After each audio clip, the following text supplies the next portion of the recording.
Mr. Nomo, when I met him last night for the first time, and certainly there is room in my heart for a Japanese son, yes. For decades, Japanese superstars have left their native land to join Major League Baseball and spin their craft against the world's best. See ya! A grand slam for Hideki Matsui! Hideo Nomo has pitched a no-hitter. Base hit, there it is! 4,000 hits! The exchange went both ways for nearly 20 years as groups of MLB stars would make a biannual pilgrimage to the Far East to face off against Japan's best in the Major League Baseball versus Japan All-Star Series.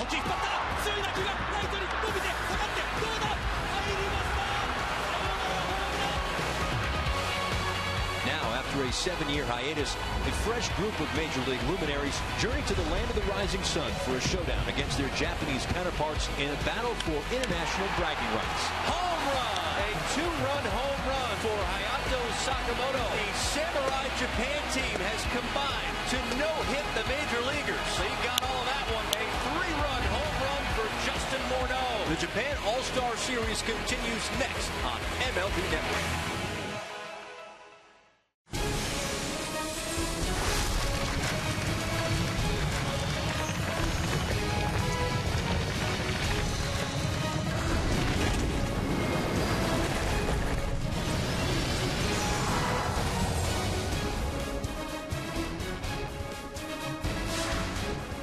Welcome to the Sapporo Dome in Japan for Game 5 of the 2014 Japan All-Star Series. Tonight, some of the finest players Japan has to offer square off against the Major League Baseball All-Stars, led on the mound by AL Rookie of the Year runner-up Matt Shoemaker. Showcase some of the world's best right here on MLB Network.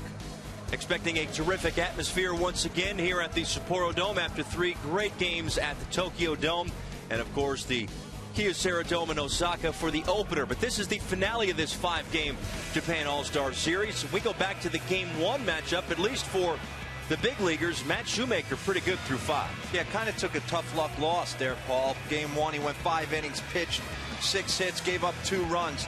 He was a godsend for Mike Scioscia and the Los Angeles Angels of Anaheim, going 16-4 with a 2.94. He was nasty all year. And while we saw him for 5 innings, we saw Shohei Otani for just 1, but still incredibly impressive. Yeah, I've been waiting for this night, Game 5, to get a chance to see this 20-year-old. Can touch it up to 101 miles an hour. Also can drop a little head at the dish, 274 with 10 bombs. This is the guy a lot of people are expecting to get posted eventually, and I'm fired up to see him pitch. Yeah, he's a 2-way player for the Nippon Ham Fighters and playing basically in his home ballpark. The #1 overall pick in the NPB draft in 2012 up against Matt Shoemaker, who was great in the second half, 9-2 with a 1.87 ERA.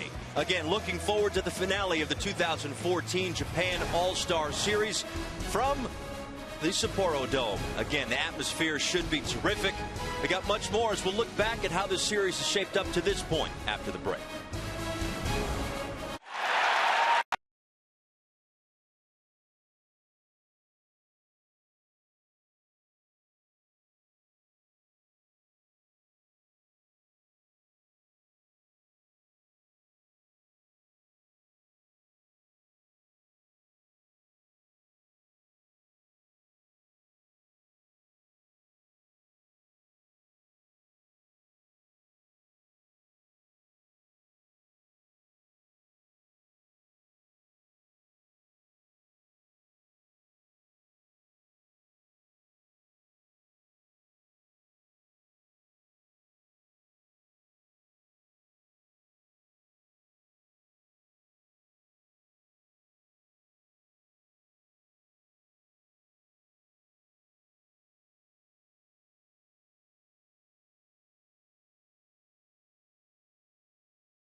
Up to the series to this point, Kenta Maeda was terrific in 5 scoreless innings in Game 1. Really shut down the big league lineup. Game 2, the offense got going for Samurai Japan. Yuki Yanagita had 3 hits, was a homer shy of the cycle.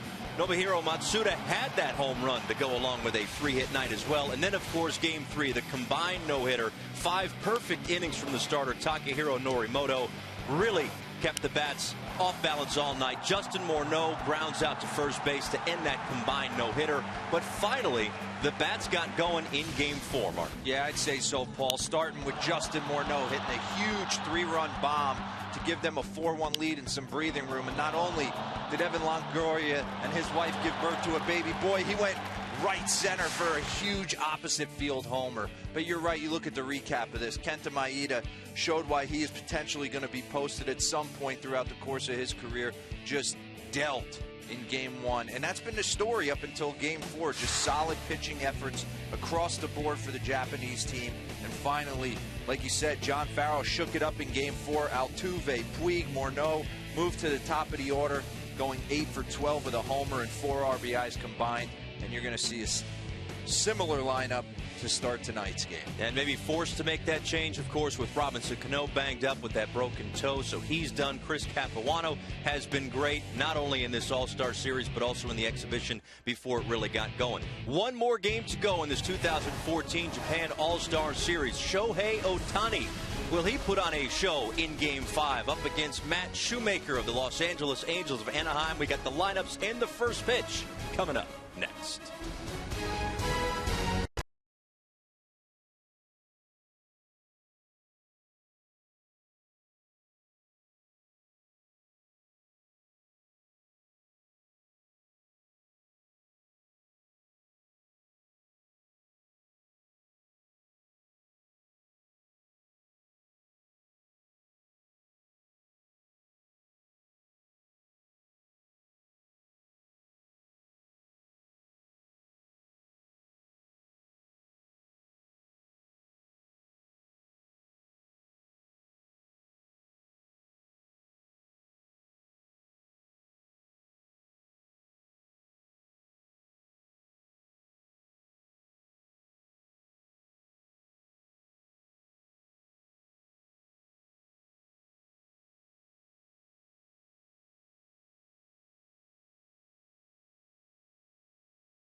Welcome back. Paul Severino, Mark DeRosa with you. Shohei Otani will get the start for the Samurai Japan team tonight. We have been looking forward to this for a while. He did throw 1 inning earlier in this series, but here he is in the regular season, right around 100 miles an hour, almost every pitch he throws.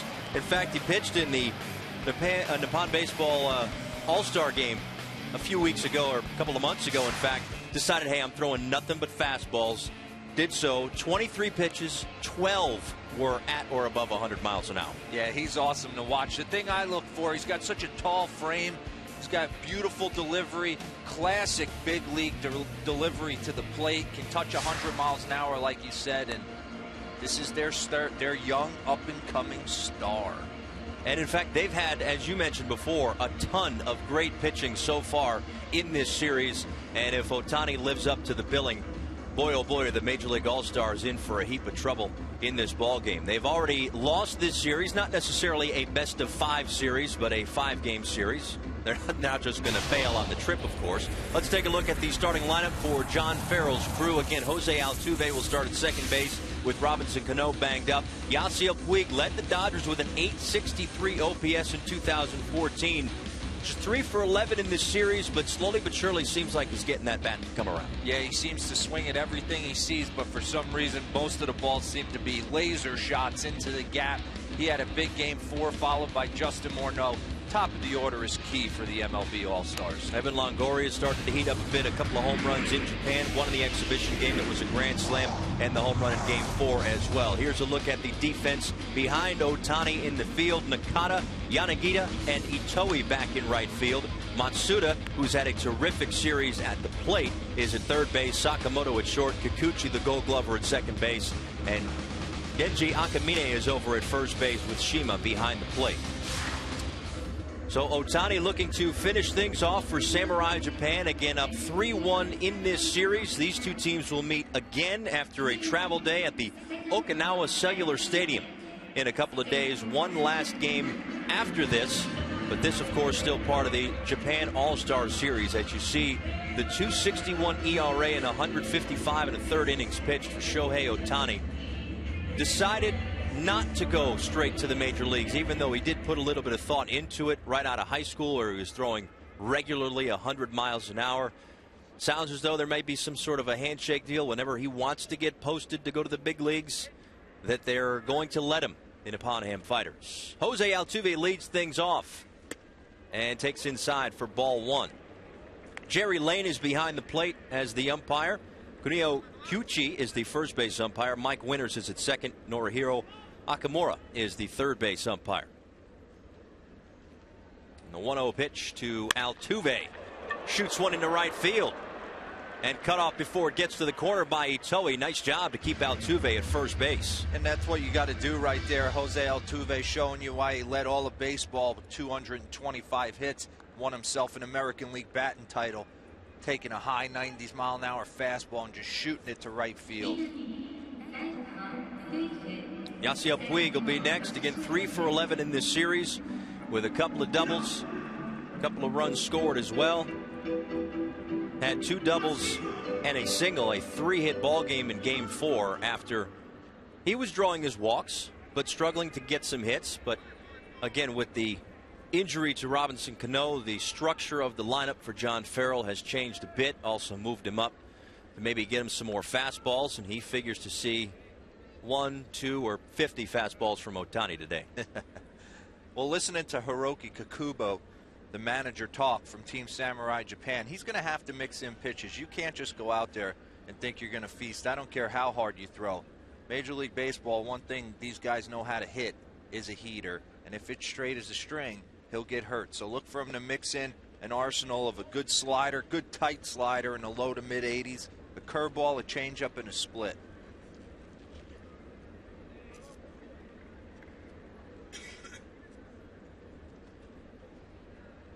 And that good fastball might actually be just what the doctor ordered for this Major League All-Star lineup. Otani deals to Puig. Breaking ball in there for a called strike. And I say that because we've talked about it a lot, as these guys, most of them have had to shut it down after the regular season or early exit from the playoffs. In Puig, in the Dodgers case, maybe the best thing is just those fastballs, as opposed to getting the timing on a breaking ball, seeing different breaking balls, sliders, curveballs, whatever the case may be. Maybe the fastball's the best thing to just get your timing back, see it, and hit. Absolutely, and one guy who can absolutely hammer a fastball is Yasiel Puig here in Game 4. Throwing out a couple bullets to left field, made another diving catch, getting a curveball up in the zone and shooting it past Matsuda at third base for 3 knocks. Jose Altuve off of first, led things off with a base hit to right field. And I'll say one thing for Shohei Otani. 20 years old, facing this lineup, even though he has that mid-90s to 3-digit fastball, there's got to be some nerves on the mound tonight for him. Not right there, though. Just some dead red gas right by Yasiel Puig for out number 1. And you got to like the location, too, because if it's that pitch, maybe middle away, you're able to do something with it the way Altuve kind of fought it off. But up and in, it's tough to get around on. Yeah, classic four-seam grip right there from Shohei Otani. Justin Morneau takes upstairs for ball 1. Morneau 3 for 16 in this series with a couple of home runs, but 6 RBIs. Had 4 of those in game 4 when he also connected on a big 3-run home run to really settle down this team a little bit. Team that had struggled to score runs, get leads. He had an RBI double in the first inning as well to bring home Yasiel Puig. But quickly Samurai Japan tied it up. And that 3-run home run later in the ball game again really helped to settle down this bunch, because they were, I don't want to say a lifeless offense, because I think that kind of takes away from the pitching for Samurai Japan. They check. Again, you could say that, ball lifeless. They were reeling. Anytime you get no hit, I don't care at what level of baseball it is, you go over there to put your best foot forward. You're supposed to be some of the best players Major League Baseball has to offer. And a combined no-hitter's thrown your way. It's time to regroup. John Farrell shook the lineup up. Got great production at the top of the order. And again, Morneau goes down swinging. And there are 2 away here in the first. And that's what Shohei Otani's able to do. Right there you see good split finger. Diving down in the zone to Justin Morneau. When you throw triple-digit type fastball, being in the box against guys who have thrown that hard in the past, you cannot come off that pitch. You have to respect and honor that pitch every time Otani goes into the windup. So anything off speed that he could throw for a strike or bury in the dirt late in the count is almost unhittable. Morneau strikes out for the 3rd time in this series, 2nd of the inning for Otani. And Altuve moved up to second base with the ball in the dirt. So Evan Longoria steps in, runner in scoring position, and taps the first one foul. And for Longoria, 4 for 12 in the series with 2 runs scored and a home run. Also added a grand slam in the game, the exhibition game before this All-Star series began against the split team of the Hanshin Tigers and Yomiuri Giants. And here comes the 0-1. Swings right through that one. That's high 90s. That's some gas right there, Paul. And I know Evan Longoria is having a great time over in Japan, but if anyone's looking forward to the flight home, it's this guy right here. Get a chance. Just had a baby boy, Nash. Him and his wife, Jamie. This is going to be impressive tonight. Otani gives up a leadoff single, but then strikes out the next 3 batters. We'll see Samurai Japan after the break.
Samurai Japan starting lineup. It's a group that's hit .287 so far in this series. Hayato Sakamoto, a 7-time All-Star in Nippon professional baseball, has really been good in this series. A home run, 2 RBIs, 4 for 12. Good defense at shortstop as well. Lot to like this Samurai Japan lineup. Yeah, Matt Shoemaker is going to be attacking a similar lineup he saw in Game 1, except for the 8-hole. Barack Aminai will be replacing Yamada. So that's got to help him. He's seen this lineup before. 5 innings in Game 1, 6 hits, 2 runs. Got a better feel for how he's going to attack these guys with Sal Perez behind the dish again. Yeah, that's right. Thought maybe Sal Perez might shut it down at some point. Instead, just got the day off in Game 4. First pitch from Matt Shoemaker.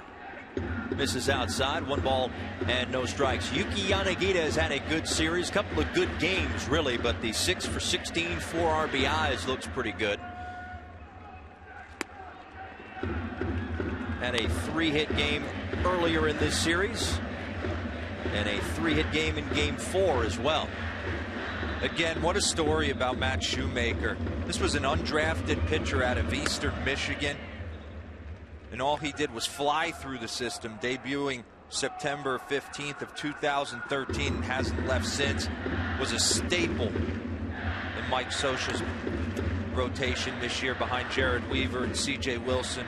Got to start in the ALDS Game 2 against Giordano Ventura and the Kansas City Royals. Evan Longoria over at third. Nice play by Morneau on the bobble over to Shoemaker covering first. Wow. That one got on him quick, but he stayed with it for out number 1. Yeah, heck of a play by Justin Morneau. Off the turf, 1-hop liner right at him. Able to bat it down. Let's take a look at the defense behind Matt Shoemaker. Lucas Duda gets the start in left field. Ben Zobrist back in center and Yasiel Puig in right. Evan Longoria, a couple of Gold Gloves over at third. Alcides Escobar back in short. Altuve is second, and Justin Morneau, whether he's looking or not, over at first. Ryosuke Kikuchi, the second baseman, takes ball 1. 4 for 12 in the series, double and 2 RBIs. I think the thing that jumps off the page for me with John Farrell and his defensive alignment is the ability for Ben Zobrist to handle center field. What a luxury for John Farrell to be able to put him out there. I know he has Dexter Fowler on the bench, but Ben Zobrist has been great to be able to play those premium positions up the middle, shortstop, second base, and center field. And Zobrist is a guy who can play all over the diamond, literally. Has done everything in the big leagues except pitch and catch. Jose Altuve at second, figures to see the bulk, if not the rest of the playing time, with Robinson Cano injured. Evan Longoria ranging to make the play, 2 away.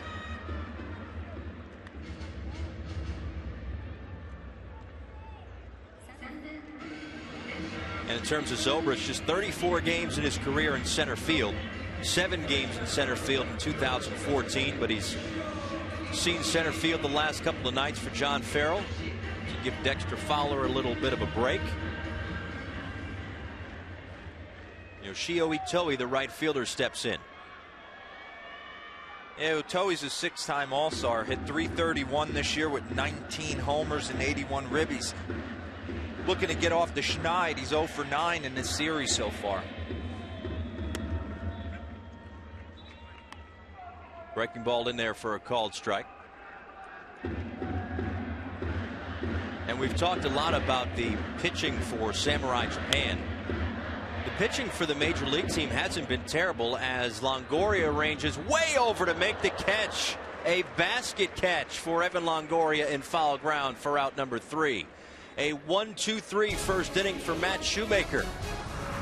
We are underway. A terrific play by Justin Morneau at first, and a nice play by Longoria at third. We're back.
Yeah, we'd be remiss if we didn't run this back. Evan Longoria playing in the Sapporo Dome for the first time in his career, not knowing his surroundings, a lot of ground to cover, kind of like O.com Stadium out in Oakland, O.Co Stadium.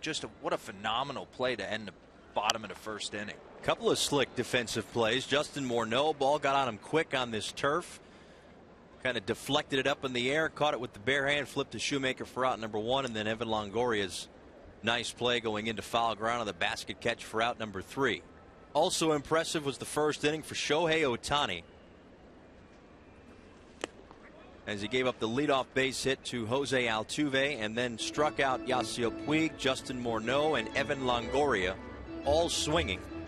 And I think it's fair to say, at least in the first round against Otani, of what could be a heavyweight matchup here, they didn't stand a chance. No, the ability to throw a fastball right by Evan Longoria, 2 of them, pretty special. Living in the high 90s right now. Last one at 97 miles an hour. Was living at 97, 98 in the first inning. And now the 2-1 to Carlos Santana. Fouls it off. 2 balls and 2 strikes. Santana, the DH tonight, 1 for 9 in the series with 4 strikeouts. And starting in game 1, you go back to a guy like Kenta Maeda, who I think if posted and comes over to Major League Baseball, in my opinion, watching him throw kind of slots in more into that 3-4 guy in the rotation. But you're looking at Otani, a 20-year-old with great mechanics and electric stuff. This could be potentially a frontline starter down the stretch. Fujinami got the start in game 4. Was really the only starting pitcher for Samurai Japan that struggled in this series. Norimoto with the 5 perfect innings to start that combined no-hitter in game 3. The payoff pitch to Santana misses outside, and that's the first walk of the night for Shohei Otani.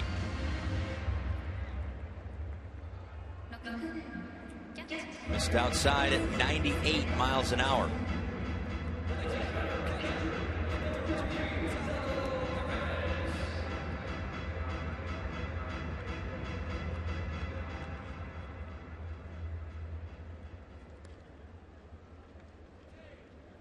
And you look at Shohei Otani right here, ends up walking Carlos Santana. But he's got to be thinking about $155 million that was pushed Masahiro Tanaka's way. That one on the ground to second base, bobbled by Kikuchi. They get one, and with Sal Perez and that speed of a catcher, they're able to double him up, 2 away. And kind of earlier getting back to that handshake agreement with the Nippon Ham Fighters, when he wants to be posted, it's kind of up to him. You look at the stuff, 1,000, more than 1,000 less innings pitched on this arm than Tanaka. This is impressive.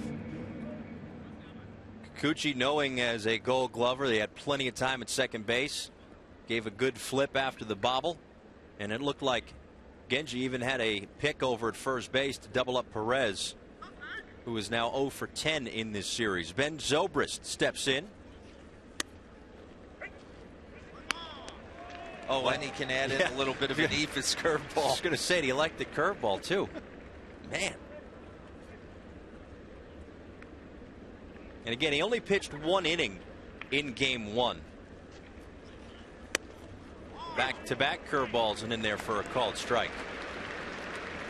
So he didn't really open up the repertoire too much in game 1. But he did say, and I was surprised, he did say he wasn't overly impressed with his outing. 7 strikes, 12 pitches. Zobrist fights it off. Seems like he's got high expectations of himself.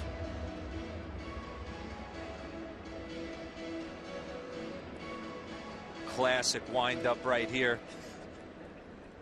Drop and drive. Big tall frame. Getting out there, staying over the top of all his pitches.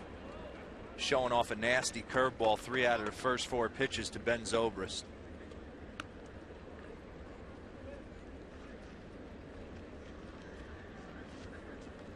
Good look there at Kenta Maeda in the foreground on the right. Pitched a really good game 1. Making sure everybody's got a good seat for Otani here in game 5. That one misses low. 1 ball and 2 strikes. That's a good take right there by Ben Zobrist. Good split finger with 2 strikes down in the dirt.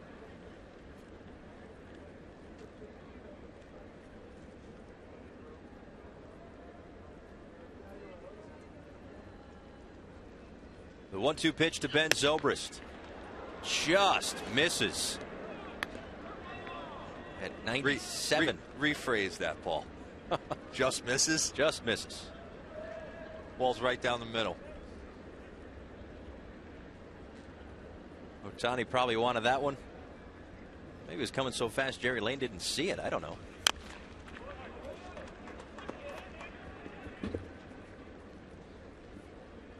"26 pitches to this point in the second inning. Again, there are those pitch limits.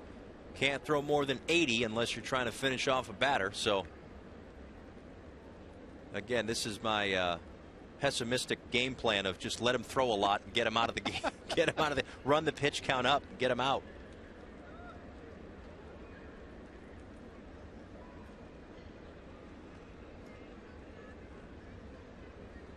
Be a 2-2 pitch to Ben Zobrist.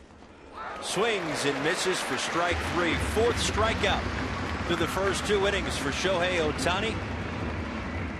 An impressive K of Ben Zobrist, but he also got himself some slick defense behind him as well.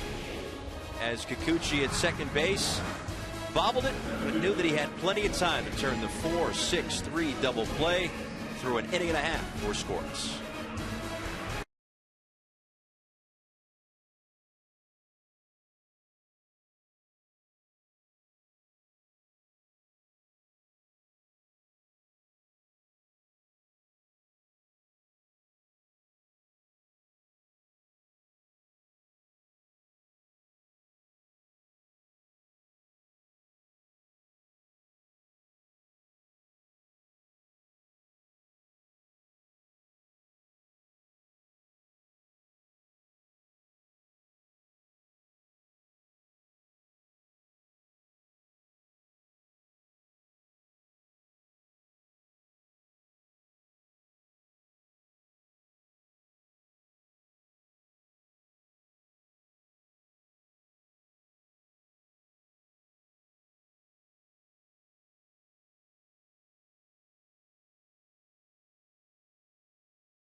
Unique take on the offseason.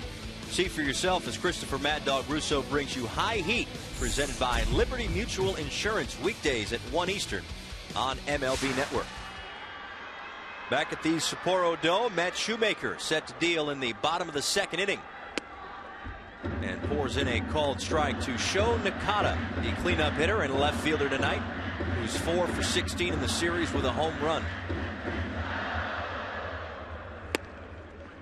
And 0-2. 4, 5, and 6 for Samurai Japan here in the second inning. Seiichi Uchikawa and Hayato Sakamoto to follow.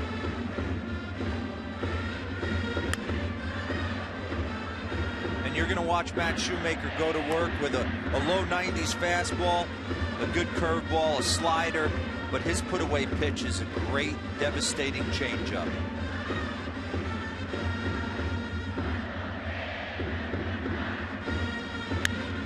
Line drive, foul down the line. Nakata, a really nice year for the Nippon Ham Fighters. Figures to get a good hand. They play the bulk of their home games in this ballpark. 27 home runs, 100 RBIs. 6 seasons with the Fighters. And the 0-2 pitch. And to this point, the MLB All-Star pitchers have been able to hold that 3-4-5 in check. The likes of Nakata, Uchikawa, and Itoe. This one popped up on the infield, coming in Escobar and Altuve.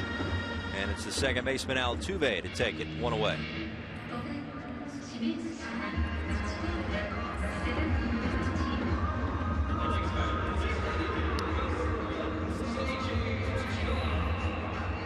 Yeah, here's one of those bats in Seiichi Uchikawa, who, coming into this series, you looked at him and you said this guy could do some real damage, but so far they have, as you said, kept him in check. Just 2 for 13 in the series.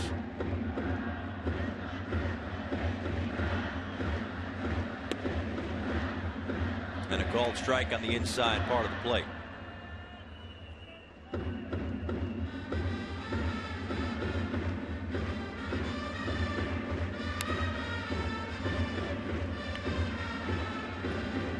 Yeah, this guy's credentials, Paul, kind of just fly off the page at you. He was a Pacific League MVP in 2011. See Longoria ranging to his right there. Nice pick by Justin Morneau for the second out. Seamless play-by-play there, my man. Here comes my man to the soundtrack of Frozen. 7-time All-Star Sakamoto. It's a couple of slick plays by Evan Longoria over at third, one into foul territory on a basket catch to end the first inning, and that one on the ground ball toward the line. And a nice job to pick it out of the dirt for Justin Morneau, 2 away. Duda gives chase. Duda in left field, 111 games in left field in his career, but just 1 in left field in 2014, mainly because he was playing an awful lot of first base after the trade of Ike Davis. Those guys had been splitting time over there, but the trade of Davis able to kind of free up that spot for Duda. The 0-1 to Sakamoto. Misses outside, 1 ball and 1 strike.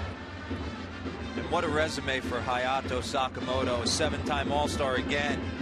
But in 2008, he accomplished something no Yomiuri Giant had since Hideki Matsui, being the first Giant to debut at 19 years old.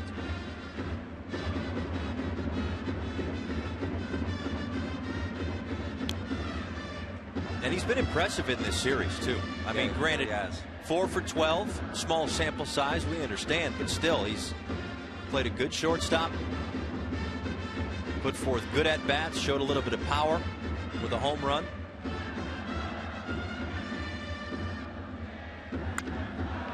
And now a base hit toward right center field as Zobrist will cut it off. And a 2-out single for Sakamoto. I think the beauty of calling these games with you, Paul, getting a chance to see Team Samurai Japan and seeing just the arsenal that they present, not only from a pitching standpoint, but the statistics up and down this lineup offensively. Nice harbinger to 2017. We're going to know these guys inside and out when they come over to play in the WBC. It's one of the reasons why Japan wanted to reignite this Japan All-Star Series, was with a new crop of young players. And a good young crop of players, as we've seen so far. Probably see a lot of these guys in 2017 in the World Baseball Classic. Nobuhiro Matsudo steps in as they check on Sakamoto. You talk about guys who have impressed in this series. Nobuhiro Matsuda, 6 for 15, 6 runs scored, a home run and a couple of ribbies as well. And has played some stellar third base to boot. On the ground to Longoria. Across the diamond.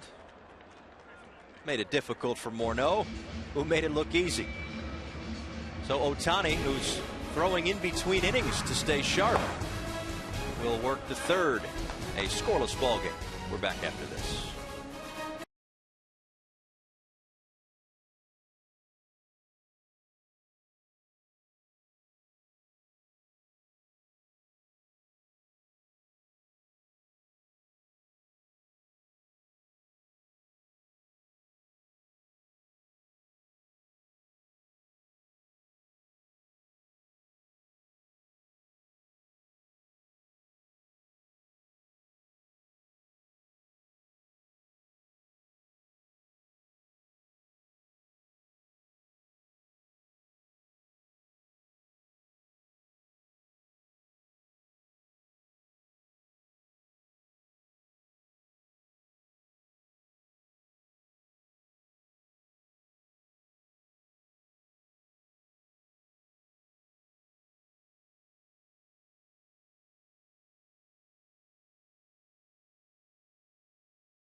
Short lists. 10 wins and 10 homers in a single season in professional baseball history. Shohei Otani and Babe Ruth.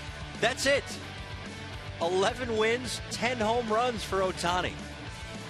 When you're on a graphic solo with Babe Ruth, that is impressive. You're pretty special. And he has been impressive through the first 7 batters. 4 strikeouts as Lucas Duda leads off and takes upstairs. 1 ball and no strikes.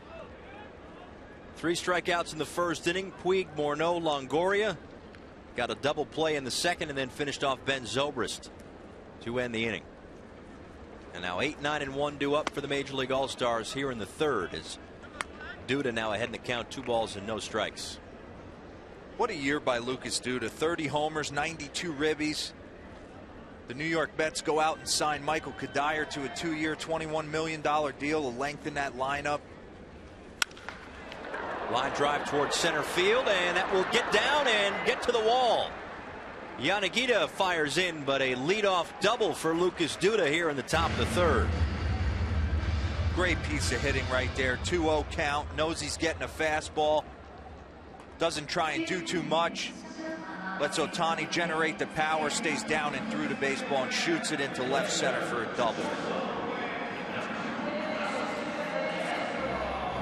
Those 30 home runs were 3rd best in the National League. Those 92 RBIs tied for 5th in the NL. Sets up Alcides Escobar right here, who has the ability to manipulate the bat through the zone and move runners. Look for him to try and push something to the right side, if not bunt. I don't think he flew all this way to bunt, but you never know. No, he might have flown all this way to find a spot in right field for a base hit. 1st and 3rd, nobody away. Just a great piece of hitting right there, knowing his role, trying to move Lucas Duda over to 3rd. Stays on a slider, down and away. Nice piece of hitting by Escobar right there. And that was his first hit of the series. Was 0 for 9 with a couple of strikeouts prior to that. Got game 4 off, obviously, with the Kansas City Royals. All year long, Escobar played a ton of baseball. But never really, despite the fact that the Royals made a lengthy journey through the playoffs and through October, never backed off his commitment to come on this trip. So give Alcides Escobar some credit. Give all these guys credit too, because after a grind of a season, to slow it down. I don't know about shut it down, but at least slow it down. And then come back here and face what has really been impressive competition in Samurai Japan. That's up and in on Altuve. Gets by Shima, and Duda will come in to score the game's first run. And all the way to third goes Escobar. Heads up base running for Escobar, who takes 2 extra bases on the wild pitch. Great hustle by Escobar right there. A lot of foul ground in Sapporo Dome. See right here, arm side miss from Otani, up and in. Scary pitch to Jose Altuve right there. Gets by Shima all the way to the backstop. Escobar hustling off first base, ends up at third with nobody out. Yeah, scary is right. The last thing you want is injuries. And unfortunately for the Major League All-Stars, they've already sustained one of those, and to a second baseman. As Robinson Cano, a non-displaced fracture in his right pinky toe, was hit by a pitch in that combined no-hitter in Game 3. Done for the next 3 to 4 weeks.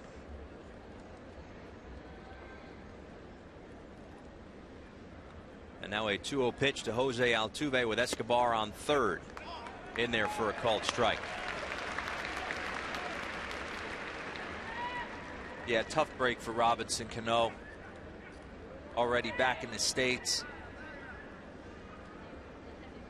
Going to have to rehab or rest for 3 to 4 weeks before he can start his off-season workouts and prepare for the 2015 campaign with the Seattle Mariners.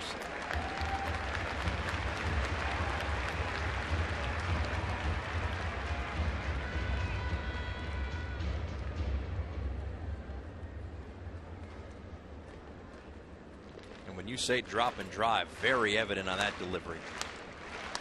3 balls and 1 strike to Altuve. Let's go back. The injury to Robinson Cano in Game 3. Hit by a pitch by Nishi. And this is a guy that's always on the field. Over the last 8 years, he's averaged 157 games, Robinson Cano. A stalwart in the lineup for the Yankees. Their best player the last 3 or 4 years he was there, and obviously Seattle's best player last season. A high chopper to Sakamoto at short, and an RBI ground out for Jose Altuve. A 2-0 lead for the Major League All-Stars. Way to battle right there by Jose Altuve. Tough pitch, split down,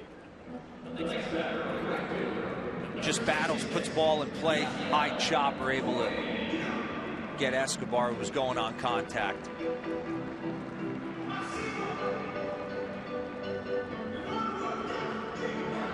Look at that right there. Altuve stays with it. Especially using his turf to his advantage to steal a ribby. Yasiel Puig, first pitch swinging a line drive, base hit into left field. Well, they've made more solid contact in these first 2+ innings than I thought they'd make after that first inning, when it was base hit and then strikeout, strikeout, strikeout. But they seem to be on Otani a little more here in the third.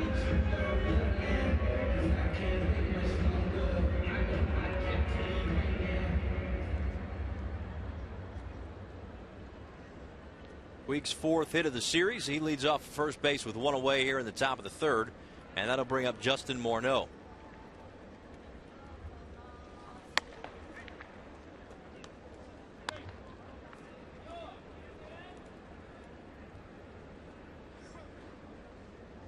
Can't talk enough about Justin Morneau's season.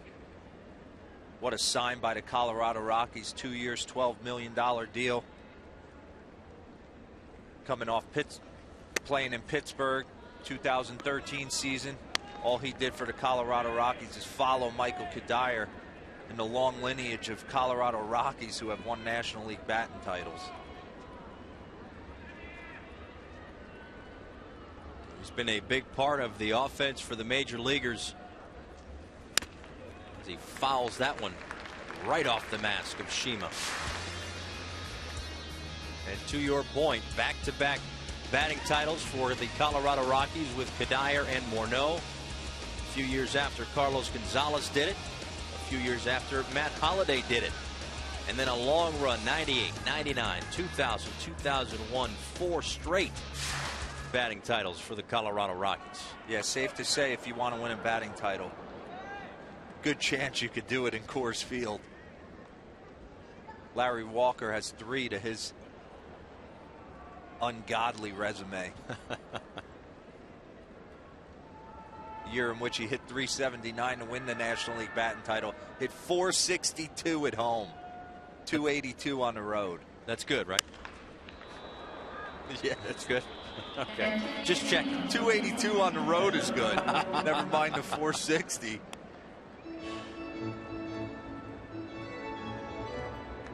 But the thing with the Colorado Rockies has never been their offense. It's always been the pitching. And whether or not they can put together a rotation and an entire staff that can battle through an entire year. They've dealt with their injuries along the way as well, but well, neither pitcher's getting that, the low part of the strike zone, as that one didn't miss by much at 94 miles an hour. Yeah, I don't know where that pitch is right there. Jerry Lane must be seeing that ball down. That's knee high, middle of the plate.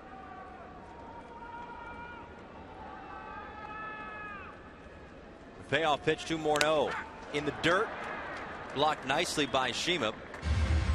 But it'll be runners on first and second, 1 away here in the top of the third. Second walk of the night for Otani.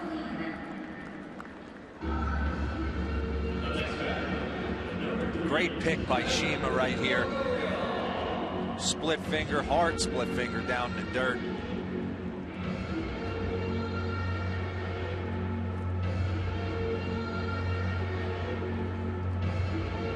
That was a good look there. I mean, look, we know it's 60 feet 6 inches from the rubber to home plate, but with his height and length, he shortens that span quite a bit with the stride. Yes, he does. Running into a little bit of trouble right here with command issues. Just some great ABs by the MLB All-Stars, and Evan Longoria looking to put a big crooked number on the board for the MLB team. Struck out on 3 pitches in the first inning, and now down in the count. No balls and 1 strike here in the third. Inside, 1-1. That'll wake you up.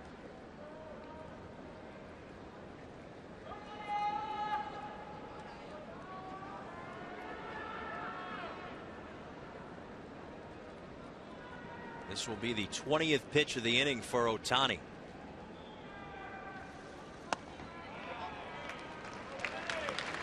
Throws you 95 miles an hour, arm side run in on your hands, and then throws a front door curveball. Can't help but buckle the knees a little bit.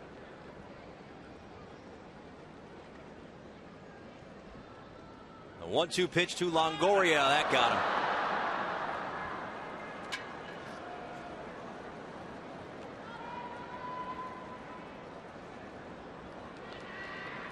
John Farrell out quickly to check on Longoria. Well, he came up and in on Altuve. Came up and in earlier in this at bat to Longoria, and right there got him right on the forearm or wrist.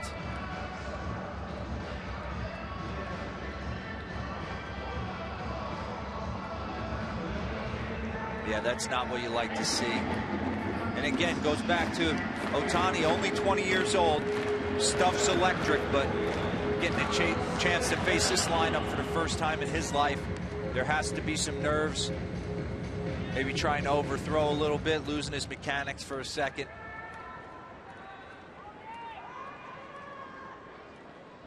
So Carlos Santana, who walked back in the second inning, will step in with the bases loaded and 1 out here in the top of the third. A chance for the Major League All-Stars to really blow this thing open. Yasiel Puig at third, Justin Morneau at second, and Evan Longoria at first.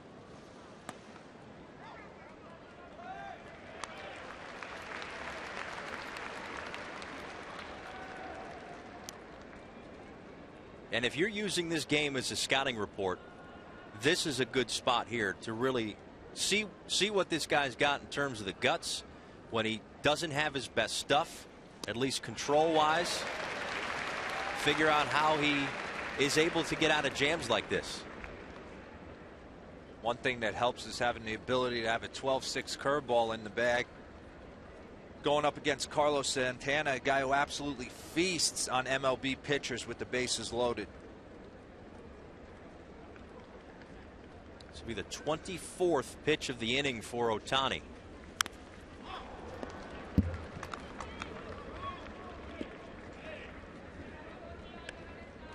Keep in mind, it's again an 80-pitch limit for the pitchers in this Japan All-Star Series. Santana, career .417 hitter with the bases loaded, battling 0-2 right now. Misses low, 1 ball and 2 strikes. With Sal Perez on deck. Major League All-Stars lost the first 3 games of this series. So Samurai Japan securing a series victory with those 3 W's. In there for a called strike 3 to Carlos Santana, who thought that might have been a little in. Instead, there are 2 away. Great pitch by Otani right here. Good 4-seam fastball, inner half.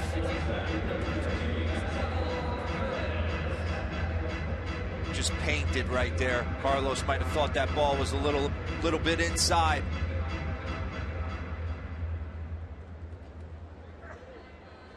But that pitch caught a lot of the plate.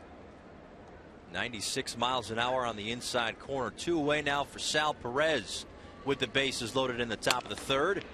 And that's in there for a called strike. Perez grounded into that 4-6-3 double play back in the 2nd inning.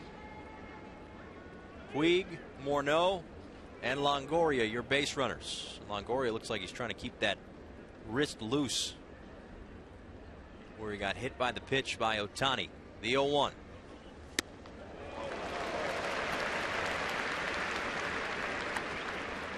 I know he's down 2-0, and he's in a bases loaded jam right here. You can't not love what you're seeing out of Otani. The arsenal he presents, 20 years old. And that's the thing, back against the wall. How does he respond with 2 runs in and the bases loaded?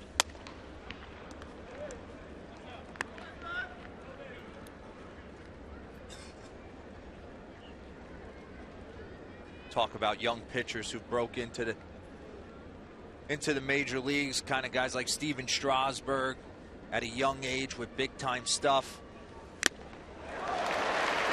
Swing and a miss, strike 3. So Otani able to work out of further damage after Lucas Duda started it off with a double, came around to score on a wild pitch, and then they scored another on a ground ball from Jose Altuve. 2-0.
It all first on MLB Tonight. The deals, the news, the offseason show of record.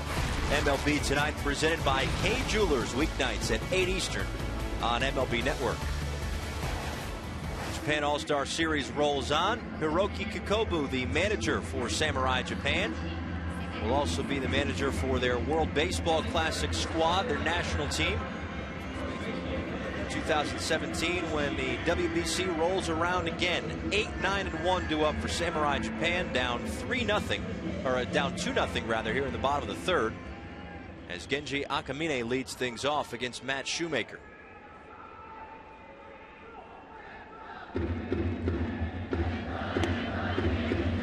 That's in there for a called strike. I think we'd be remiss if we didn't speak to the resume of Team Samurai Japan's manager, Hiroki Kikubo.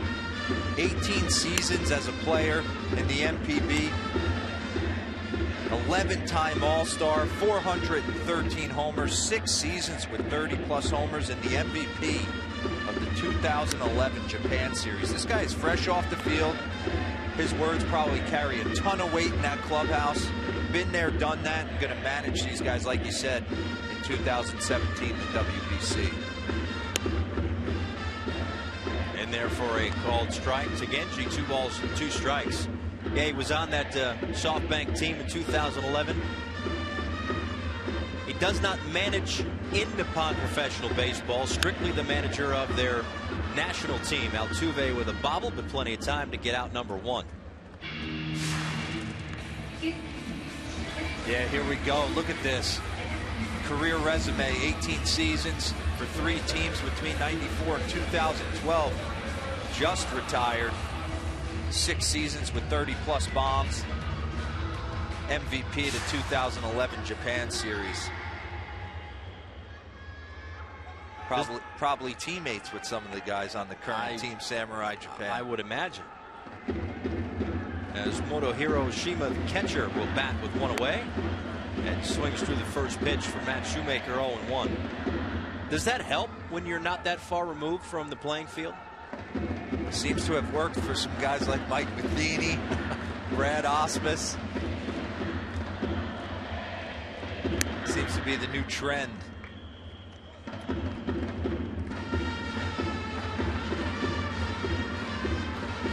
It's a young man's game now, Paul, especially over here, Major League Baseball. And who better to relate than a younger manager fresh off the field? But again, I think it comes down to the character of the manager. If he's got a feel for that clubhouse. Sheep to right field. Puig going back. Played on a hop.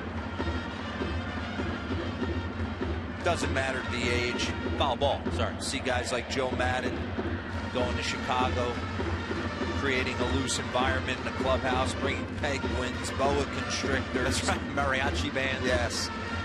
Whatever it takes. That would about 2.5 feet foul down the right field line. So the count now 2 balls and 2 strikes. Yeah, it's a tighter clubhouse in Chicago. I'm not sure where the marine life is going to fit, but if anybody can figure that out. It's under new renovations as we speak. That's right. A whole separate clubhouse just for the mariachi band.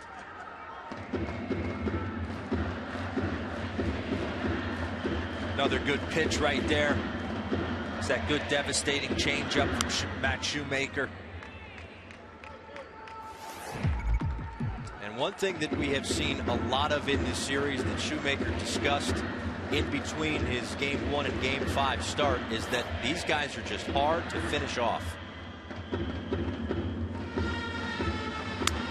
They swing it. I don't want to say a lot of pitches, but as you guys have mentioned, you and Darrell Hamilton, they keep their bat in the strike zone or in the hitting zone for a long time. Just able to fight pitches off and extend at bats. Yeah, accomplished hitters not trying to do too much. Kind of that pass the baton mentality. Although these guys are probably the best on their respective clubs. The way Kikubo's constructed his lineup, everybody knows they have a role to do, but they're able to keep the bat head in the zone a long time. You watched Ichiro come over for years. It almost looked like he was running to first, but still had the ability to manipulate the bat head, throw balls into the left field corner, pull homers when he needed to. And most of these guys have a controlled swing. Yuki Yanagita has more of a chaotic swing. He swings out of his shoes most of the time. It's worked to this point, 6 hits in the series. He took such a big swing in his first at bat that his helmet flew off. Fouls that one off, 0-1. And he hit one hard to Justin Morneau at first to lead things off in the bottom of the first inning. Got to Morneau really quickly. Had well, Morneau's from Canada, so I guess it's played it like a hockey goalie. Knocked it down, made the play, and Matt Shoemaker flips to Morneau for a 1-2-3 third. The Major League All-Stars with a 2-0 lead.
Mark DeRosa with you, just to keep in mind the pitch limitations for this All-Star Series. The pitchers have an 80 pitch limit. You can finish off a batter if you're still out there for pitch number 80 and above. You can't pitch more than 2 consecutive days, which at this point in the series won't come into play with a travel day before the final exhibition game in a couple of days. If a pitcher throws 30 or more, he's got to rest a day. 50 or more, has to rest 4 days. So something to keep an eye on as Shohei Otani is approaching 60 pitches to this point. Really had to work hard in the 3rd inning. Surrendered 2 runs, left the bases loaded, and it was a double, a single, and then a wild pitch, scored a run, and moved Escobar to 3rd. A ground out, scored a run, and then another single, a couple of walks. First pitch swinging for Ben Zobrist. Kikuchi to 1st, and there's 1 away. Yeah, his ability to work out of a 30-pitch jam right there. Striking out Santana and Perez back-to-back with the bases loaded to get out of the 3rd inning, kind of keep this Major League Baseball All-Star team in check. Only gave up 2 runs. Lucas Duda actually got the inning started with a ringing double to left center. It's Duda's first hit of the series in limited playing time. Again, getting back to the Mets, excited for the 2015 season, getting Matt Harvey back, great young pitching staff, the addition of Kadire, a healthy David Wright. Curtis Granderson's got to be better. Just lengthens that lineup in a tough NL East where Washington's going to be obviously a preseason favorite. Miami. John Hart has been busy with John Braves. Hart's busy. My goodness. Jeffrey Loria has been busy, giving 12 years and $325 million to Giancarlo Stanton yesterday. This is one of the right side as Gingy takes it himself, and there are 2 away here in the top of the 4th. Can you say that number again real quick? $325 million. Where do I sign? I think the only question, it seems like every team in that division is getting better, or at least on the uptick. The one real question mark is the Philadelphia Phillies, and it seems like their entire offseason and maybe their near future all hinges around Cole Hamels and what they do with Cole Hamels. Yeah, it really does, and they're going to have to wait if they're going to move him. He's the one piece on that team that could really bring back whatever they would need as far as prospects, major league ready talent, but they're going to have to wait to see where Scherzer signs, Lester signs, James Shields, before teams are willing to give up a huge package. Escobar toward left center field, and it gets down for his second hit of the ball game. A 2-out single here in the top of the 4th. The thing that's nice about Cole Hamels is you know what you're getting. You're getting a frontline starter. Arguably could be the best out of those 3 free agents I named. He could go right to the top of that board. 4 years, $96 million left on his deal. So you know what you're paying. An average of around $24 million for the next 4 years to get a #1 starter. Do you give up the prospects and pick up a Cole Hamels, or do you give the extra 2 years to a guy like John Lester or Max Scherzer and just sign the free agent? Especially with John Lester with no compensation pick attached, being that he was traded in the middle of the season to the Oakland A's. And right there you see Jose Altuve throwing out his second bullet to right field. He's 2 for 3 with an RBI. I mean, how many times is Jose Altuve going to have a multi-hit game? 69 this year for the Houston Astros. I think you said earlier in game 1 or 2, 10 more than the closest competitor. Yeah. And he was up in the 9th inning in the no-hitter, the combined no-hitter, and struck out. And I said it yesterday. I said I thought that was the major leaguer's chance to break up the no-hitter, but unfortunately for the Major League All-Stars, he struck out, and the rest, as they say, is history. But now Otani, after a couple of quick outs on a couple of ground balls to the right side, back-to-back singles. Escobar on at third. He went first to third on the hit for Altuve, and now Yasiel Puig steps in with 2 outs in the top of the 4th.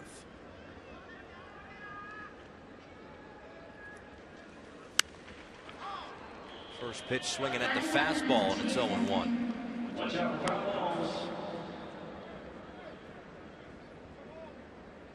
Otani's got to be careful right here. Yasiel Puig is seeing the ball good.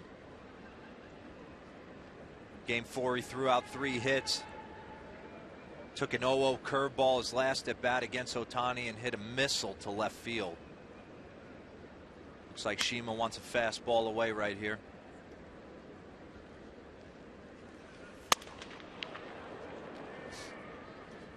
Up and in.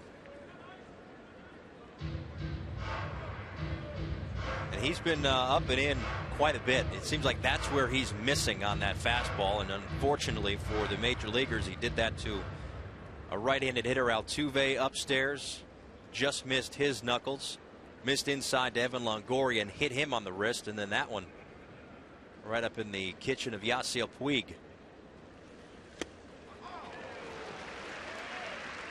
Took a little off there. 1 ball and 2 strikes. See right there, split finger grip, that fumbling action down and into the right-handed hitter, getting Puig to swing right over the top. And it's just a difficult pitch arsenal to pick up if you're a hitter, because we've seen that big breaking ball, that big curveball that he's got too, to really change up the eye level. And now over the top of that as Puig strikes out. 7th strikeout to this point for Otani. Samurai Japan trails 2-0.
Monday was a busy day around Major League Baseball as the Braves and Cardinals got together, and it came together quite quickly. Shelby Miller and Tyrell Jenkins go to the Atlanta Braves in exchange for Jason Hayward and Jordan Walden.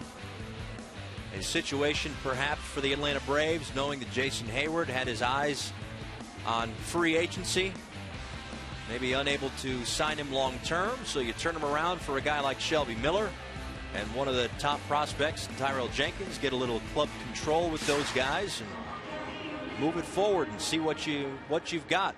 If you're the Atlanta Braves, a team that obviously was lacking some offense, so to trade away Jason Hayward, as Kikuchi sends this one in the air and twists Zobrist around, and a quick out number one here in the bottom of the fourth. Yeah, I think that's exactly what it comes down to, Paul. You never want to lose a Jason Hayward, but at the end of the day, 271 with 11 homers, going into a free agent year at 26 years old.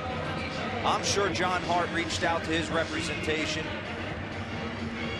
kind of checking in on it if there was an extension that could be reached. Probably floated a number their way, thrown back in their face.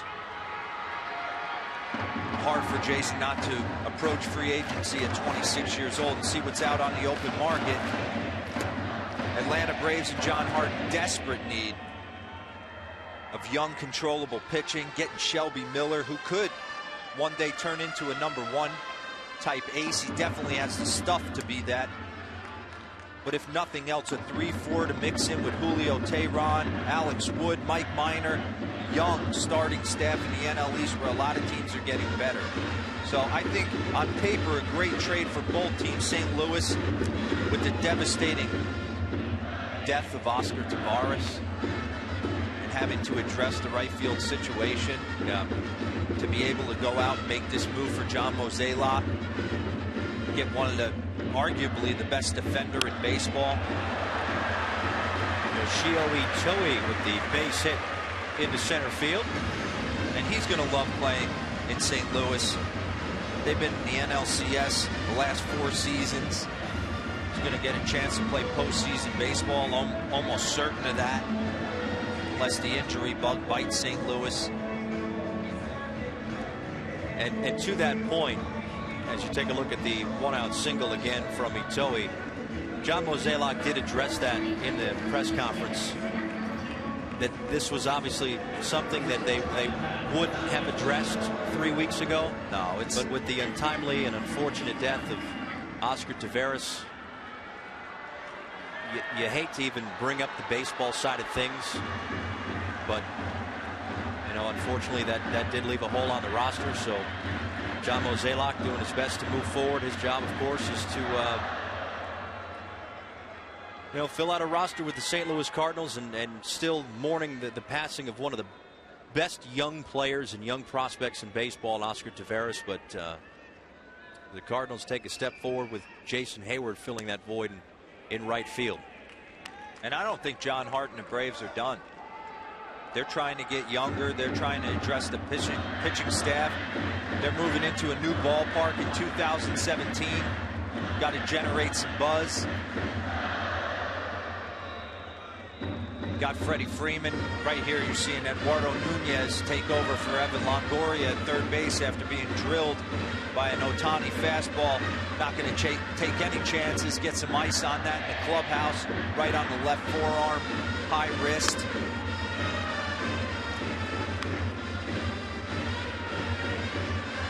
So the power hitting Sho Nakata ahead in the count, 2 balls and no strikes. And you always look at Jason Hayward for Shelby Miller, but let's not forget Jordan Walden goes to St. Louis, a guy who can pitch in high leverage situations with big time power arm. John Mozeliak addressed that as well. And the Braves getting Tyrell Jenkins, just dealing in the Arizona Fall League. Big body, projects to be a frontline starter down the road. So great trade for both teams. Just what the Cardinals needed, another power arm in their bullpen. Right? As Maru, the pinch runner, is picked off by Matt Shoemaker. Not sure where he was headed, but they got him by a couple of feet. And St. Louis is trading from a position of depth. Wainwright, Michael Wacha will be back healthy. Lackey, Lance Lynn. Marco Gonzalez stepped up in the postseason. Carlos Martinez could be a swing guy if they don't want to keep him in the bullpen. So the loss of Shelby Miller, although stings initially, I think they could withstand the blow of losing him. Paints the outside part of the plate on the breaking ball, and the count now 2 balls and 2 strikes to Sho Nakata. But just to tie a bow on it, Jason Hayward's one of those guys, man, you look at him and he has the chance to be an MVP type player. Nakata in the air, right field. Puig going toward the corner, makes the catch for out number 3.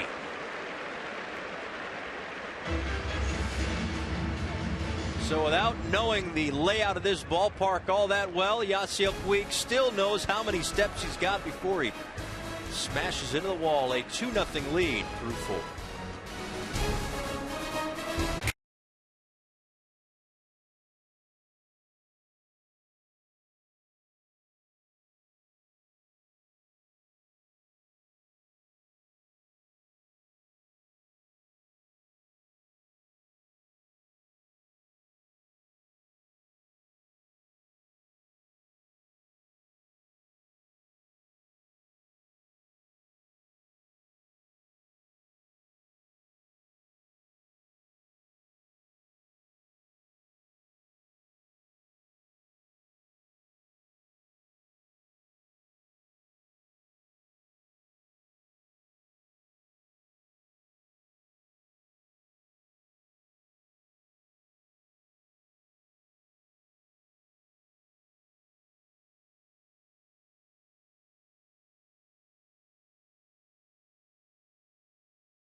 Night's done, 4 innings, 6 hits, 7 Ks, but man, did he have big time stuff. You see right here, fastball right by Evan Longoria, good split, good heater in right there, and then blew away Sal Perez, and another nasty split finger to Yasiel Puig, only 20 years old. Look forward to seeing how his future unfolds. I'm telling you what, Paul, if I'm a major league team, he's certainly jumping off the page at me. There's no doubt about that. Shoichi Ino will come in on in relief here in the 5th inning, trying to keep it at a 2-0 deficit. With Yokohama this year in ERA just a sliver over 4 in 159 in the 3rd innings pitched. And I think what was most impressive, at least to me, was how he got out of that inning. Yeah, when he had already given up 2 runs in the 3rd, had the bases loaded, strikeout, got out of it with any further damage. Yeah, and he had to dial up some big-time fastballs to do it. Threw an absolute paint pellet to Carlos Santana on the inner half to get out number 2, and then Sal Perez just located a good heater, mid-90s away to keep this game at 2-0. Justin Morneau fouls it off. Count 1 ball and 1 strike. Morneau struck out in the 1st and walked in the 3rd.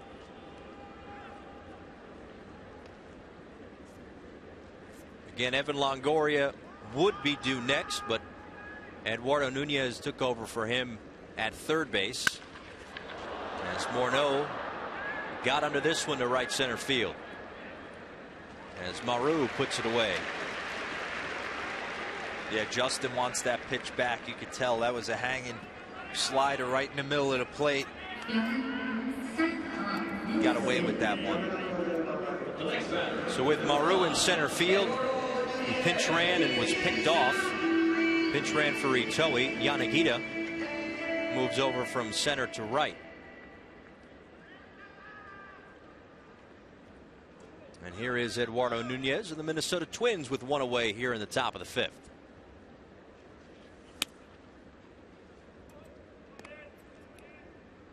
Nunez, one of a handful of versatile defenders on John Farrell's club.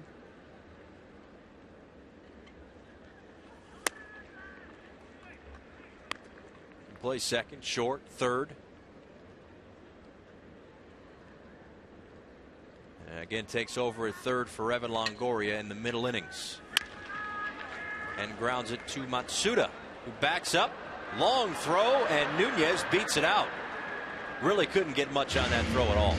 Yeah, that was a tough play right there. As soon as Matsuda backed up, you knew Eduardo Nunez was probably going to beat this out. Speed is one of his biggest tools.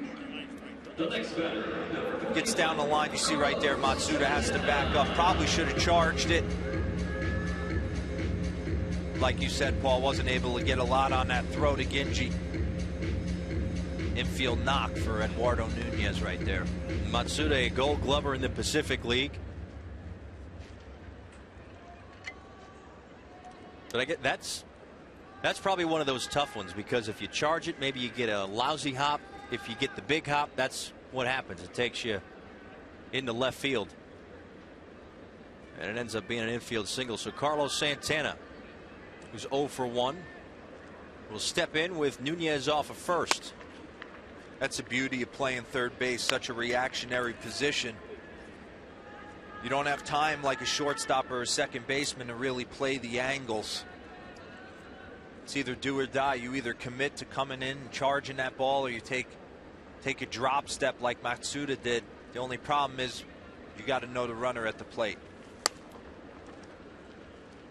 2-0 to Carlos Santana. Don't give me some canned answer. I want the truth. You played all over the place. What was your favorite position?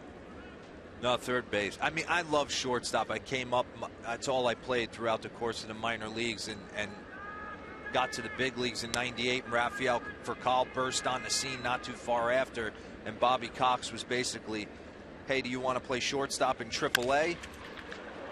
You see a base hit right there from Carlos Santana. Do you want to play shortstop in AAA, or do you want to start learning some different positions and stay in the big leagues?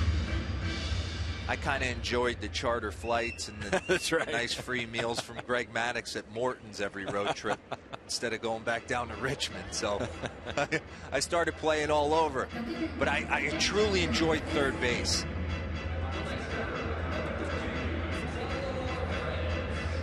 Good for Carlos Santana to get a hit. He had been struggling. Was 1 for 10 in the series prior to that base hit with 5 strikeouts. And now he's on first, and Nunez on at second with 1 away. For Sal Perez, who has also scuffled in this series. 0 for 2 tonight, now 0 for 11. Although he did home run against the Hanshin Tigers and Yomiuri Giants. Jerry Lane calls time. So no pitch. Yeah, and that's surprising to see him go 0 for 11 in this series so far, because he had such a great exhibition game. He hit a bullet up the middle for a base hit. Then he hit a blast to dead center. But I got to believe Sal Perez needs a nice cold tub. Yes. And about a month to relax. Started 158 games for the Kansas City Royals, including the postseason. And it wears on you. This one hit towards center field. Maru makes the catch. Fires in, but Nunez retreats. And you know what's interesting is that, we've talked about guys who have had to shut it down or slow it down before getting back to this series, but the 2 guys, position players of the Kansas City Royals, who played as long as you can play to Game 7 of the World Series, Sal Perez and Alcides Escobar, entering this game, were a combined 0 for 18. So maybe we're making too much of the timing. I don't know. What a game, huh? That's right. What do you always say? It'll humble you quick. Oh.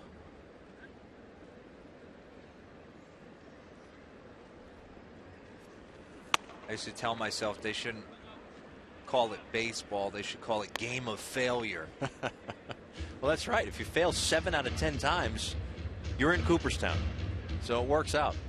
You better have a thick skin if you play this game at the highest level, because you got to deal with failure on a nightly basis. Maybe not Jose Altuve or Robinson Cano. That's right. But for the majority of big leaguers, especially with the way managers are handling bullpens and general managers are setting up, I mean, it's become almost a 5-inning game with the starter, and then you're just getting arm angles and devastating stuff. And if you can't hit a slider, that's all you're going to see. If you can't hit a submarine righty, he's coming in to face you. Tough pitch for Eno, but just missed. 2 balls and 1 strike.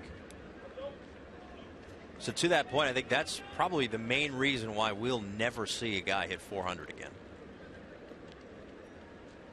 Man, that's going to be that. I never say never, but unless George Brett's coming out of retirement. No word on that yet. Zobrist with a ground ball. Kikuchi goes the short way, and the inning is over. So a scoreless inning for Eno keeps it at a 2-0 lead for the Major League All-Stars.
For baseball's most unpredictable offseason show, catch Chris Rose and Kevin Millar's unique take on intentional talk. Weekdays at 7 Eastern on MLB Network, presented by the United States Marine Corps. The Major League All-Stars with a 2-0 lead as we move to the bottom of the 5th inning. Shohei Otani was impressive with the strikeouts. He had 7 of them through 4 innings of work, but still gave up 2 runs.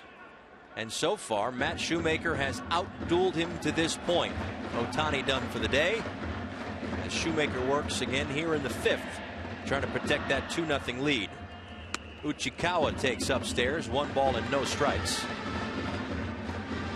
Yeah, and I think as great as a prospect as Otani is going to be, or is right now, the bigger story is Matt Shoemaker.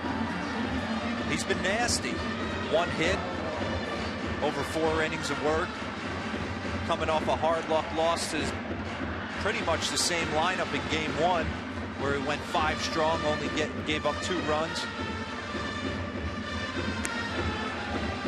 Kind of showing you why he burst on the scene and finished second to Jose Abreu in the American League Rookie of the Year vote. No one was going to catch Jose Abreu with what he was able to do. 37 homers, over 100 RBIs, hit 317.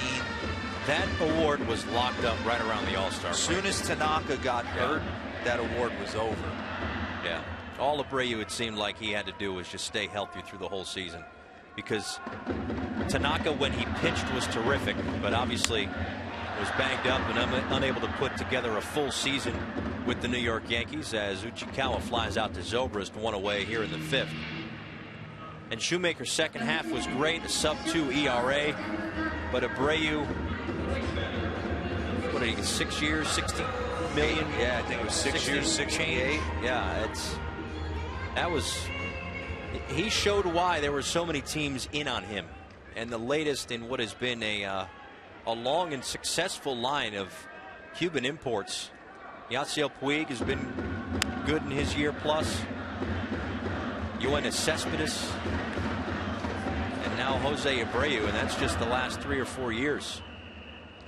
Sakamoto 1-for-1 single back in the 2nd. One of 2 hits surrendered by Matt Shoemaker.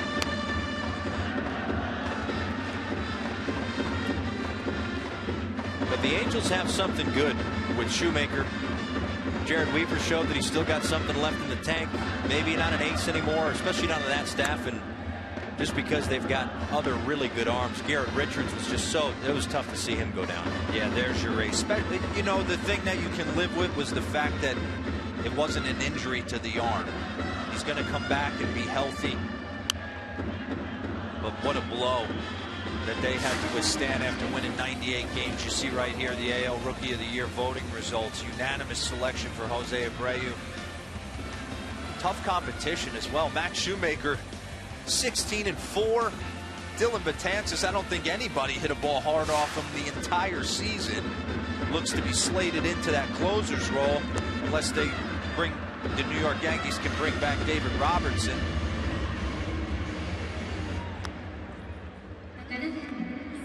You see right here a good split finger to strike out Sakamoto.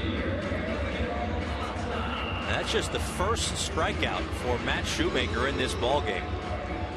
He talked about it. Tough to finish these guys off with strikeouts because they just foul everything off. They fight. They put together great at-bats. The thing you notice about Matt Shoemaker, though, Paul, is he doesn't miss middle. Nothing's middle of the plate. You see right there an 0-0 curveball, 6 inches off. Good split finger down. 2-seam fastball in and out. Just speaks to why he was so successful. Pitcher coach Mike Maddox has probably liked working with him the last week or so.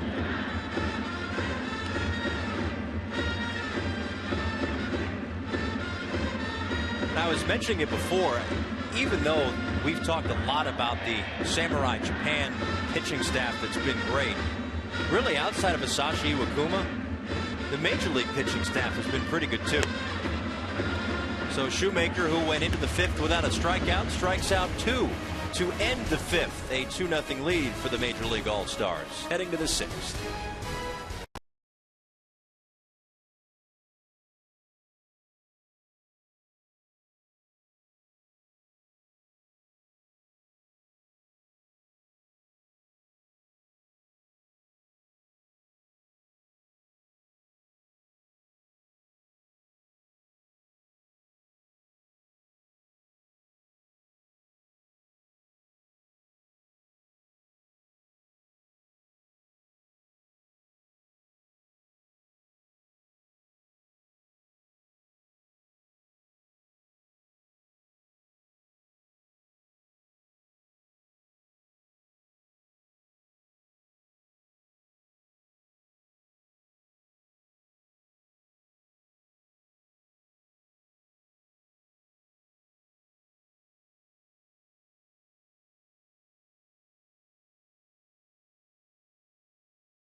All-Star Series will finish on Thursday. Watch an All-Star Major League cast face off against the best Japan has to offer. See the final game live Thursday, 4 a.m. Eastern from Okinawa, with primetime replay at 9 p.m. only on MLB Network. Paul Severino, Mark DeRosa back as we get set for the top of the 6th inning. Is Eno back out for his 2nd inning of work in relief of Shohei Otani, who went 4 innings. Gave up 6 hits but struck out 7 major leaguers. Got out of a big jam in the 3rd inning to keep it at a 2-run frame, and that is where we stand at this point. But Matt Shoemaker has certainly done his part as well, keeping Samurai Japan scoreless through 5 innings of work. An 80-pitch limit, of course, as we mentioned before. 64 pitches for Matt Shoemaker. Haven't seen a starting pitcher go more than 5 at any point in this series. You look at Otani right there, Paul. 20 years old. Devastating type arm.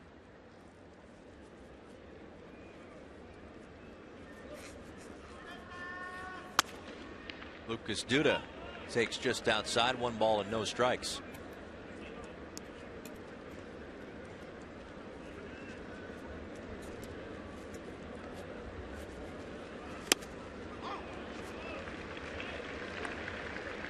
We saw Imamiya at shortstop. He takes over for Sakamoto.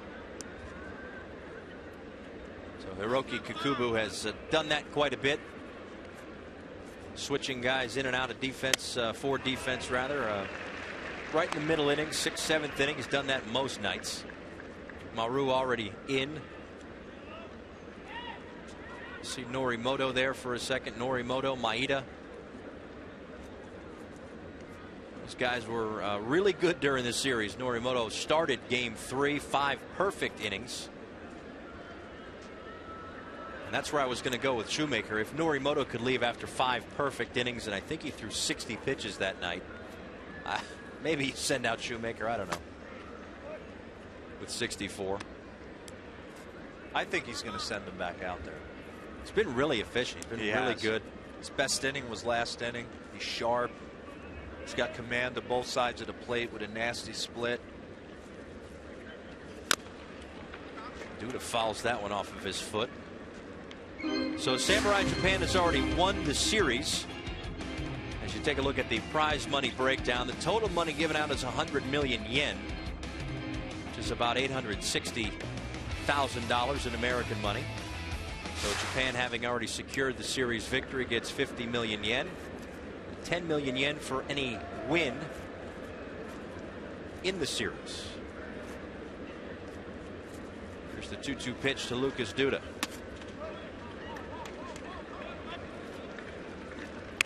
You mentioned it earlier, Paul, with Lucas Duda and Ike Davis.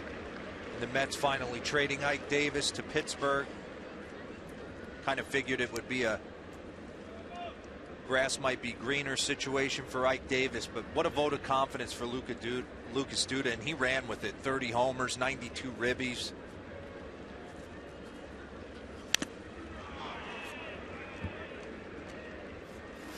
And they need that. They need some kind of spark plug on offense. It was a down year for David Wright power wise.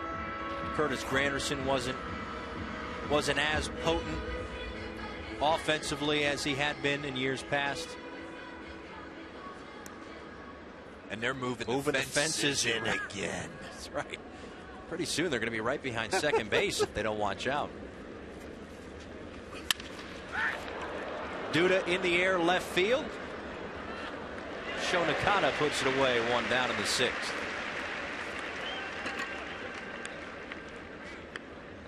But with a new ballpark, just trying to figure out the best route for how the outfield should be situated.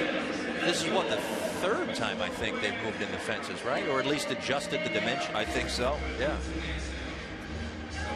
When that place first opened and you were taking batting practice and you would absolutely lean on something and it was only going 2 rows out, it's a shot to the ego. Yeah. Yeah. There's also a high wall around most of the outfield too, as Escobar swings on the first pitch. Yanagita in right, 2 away.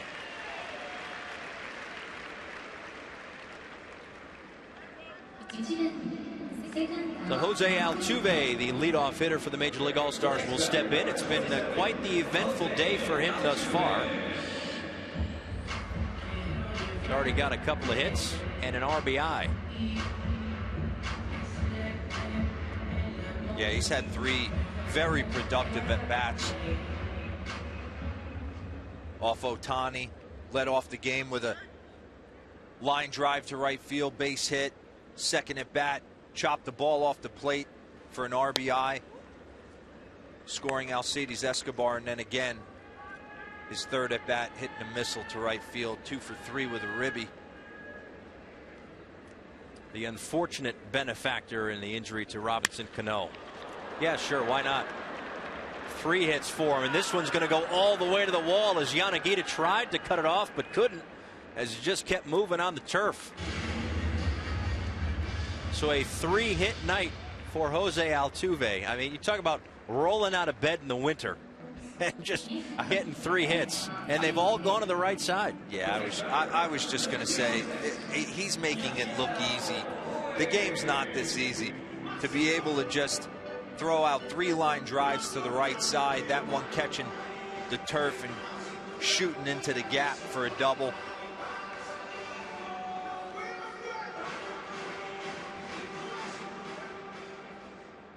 So Altuve on with his 3rd hit off of second base as Yasiel Puig steps in.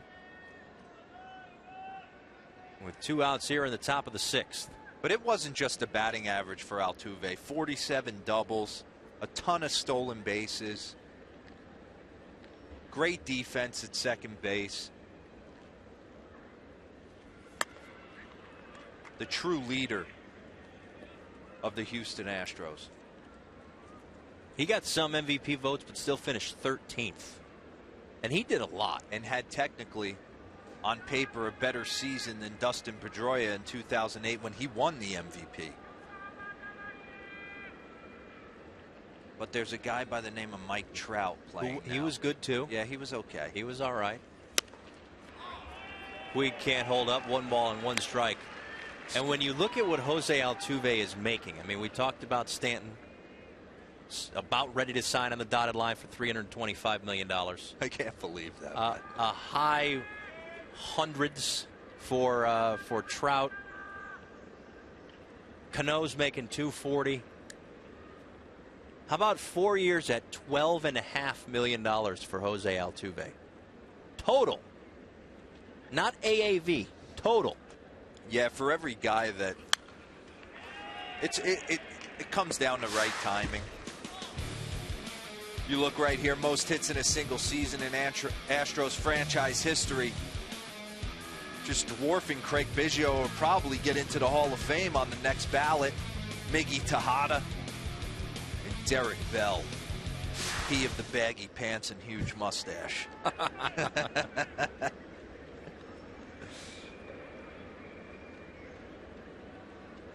There's another guy on the Major League Baseball All-Star team that needs to rework his contract, and that's Sal Perez. Yeah. I think he's locked in for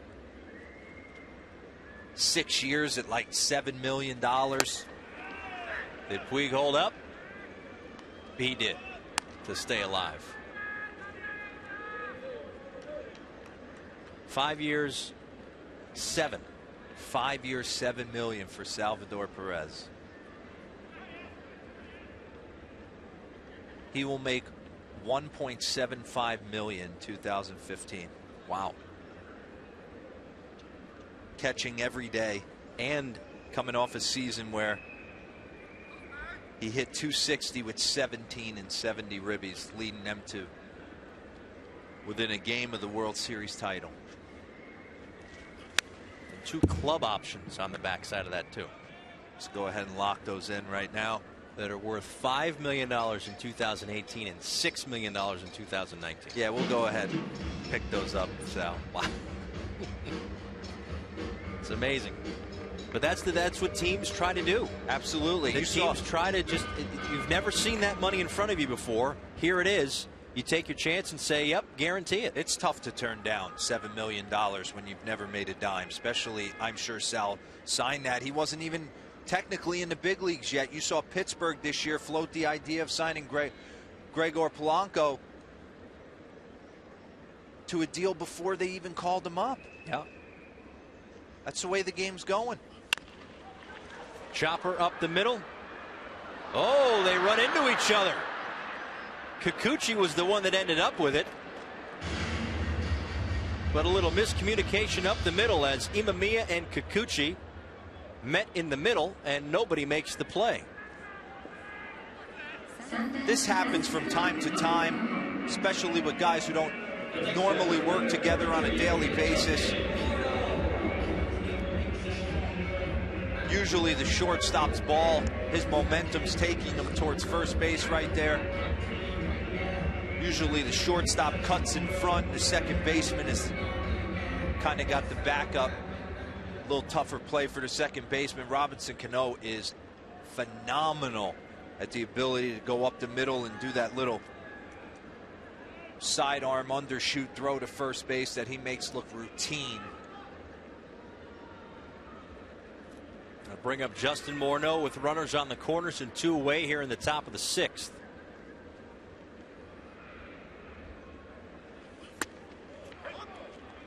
In there for a called strike. So 9 times out of 10, that's the shortstop's ball. Yeah, you would think so. When you're working together with a very athletic shortstop, and I know they took Sakamoto out, defensive replacement right there. It's usually easier for the shortstop to come across the bag, momentum taking him towards first base, and fire that ball on to first. That one misses. 1 ball and 1 strike to Justin Morneau, who is 0 for 2. Struck out in the first, flew out in the 5th, and walked back in the 3rd. It's been a big part of the major league offense to this point in the series, with a couple of home runs and 6 RBIs. Neither one of those 2 home runs were cheapies either. Straightaway center field and a 3-run laser in game 4.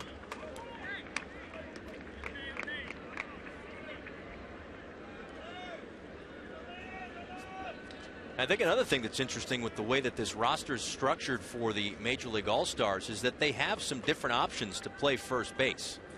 And yet Morneau has played the bulk of the time at first. You could put Duda there. You could put Chris Carter there. You could put Carlos Santana there if you really wanted to.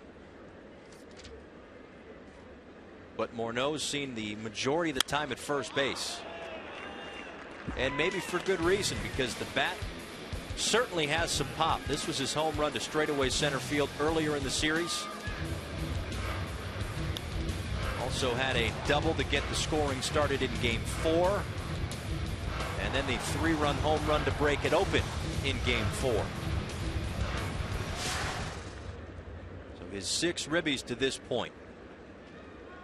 Yeah, I know the batting average doesn't. It's a 188 batting average coming into tonight, a 3 for 16. But 2 homers, a double, 6 ribbies in a series where they've struggled for offense up until game 4, and he was the main catalyst in getting them going. John Farrell's probably gone up to Justin Morneau and said, hey, big boy, I got to ride you. There's not many guys that are swinging the bat. He's had the most at-bats of anybody on this club. The only reason why Puig's a little bit further down on that list is just because he's been hitting lower in the order, at least in the first part of this All-Star series. Moved up after the injury to Cano.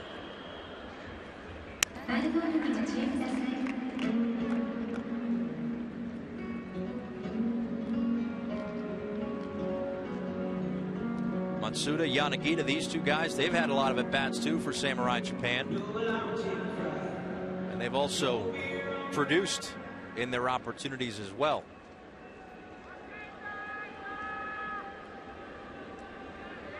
Little Zach Brown band in between pitches right there, a little chicken fried. You don't miss a trick, do you?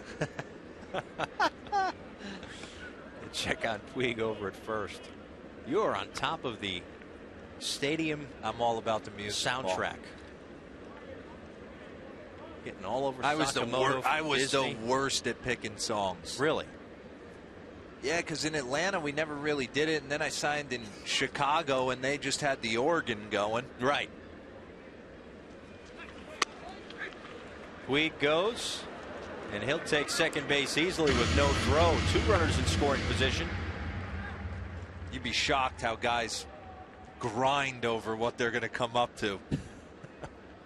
What's the priority like on that? Because I'm sure there's popular choices for teams, but you can't have guys, 2 or 3 guys taking the same song. There's got to be some sort of a priority. There's a priority.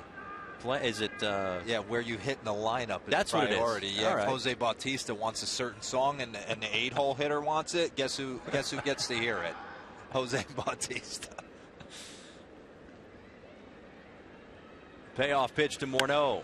Fights it off to stay alive.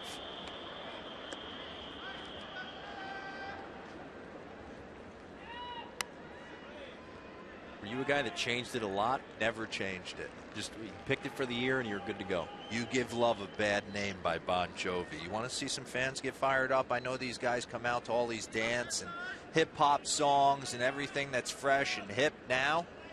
Throw on a little ladies glam rock and watch the fans go crazy. Surprising from a guy from Jersey that you'd go with Bon Jovi. Todd Frazier also from Jersey. I think he goes with Frank Sinatra too, which is I love it. Just keeping it real. That's right. Morneau will take the walk, and the base is now loaded.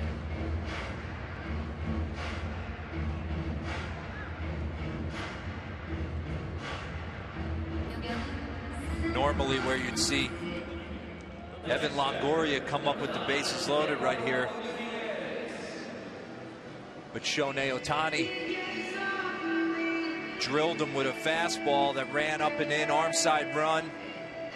Caught him on the forearm, high wrist. And Eduardo Nunez finds himself in a big spot. Well, Altuve on at third, Puig at second, and Justin Morneau at first, with 2 away in the top of the 6th.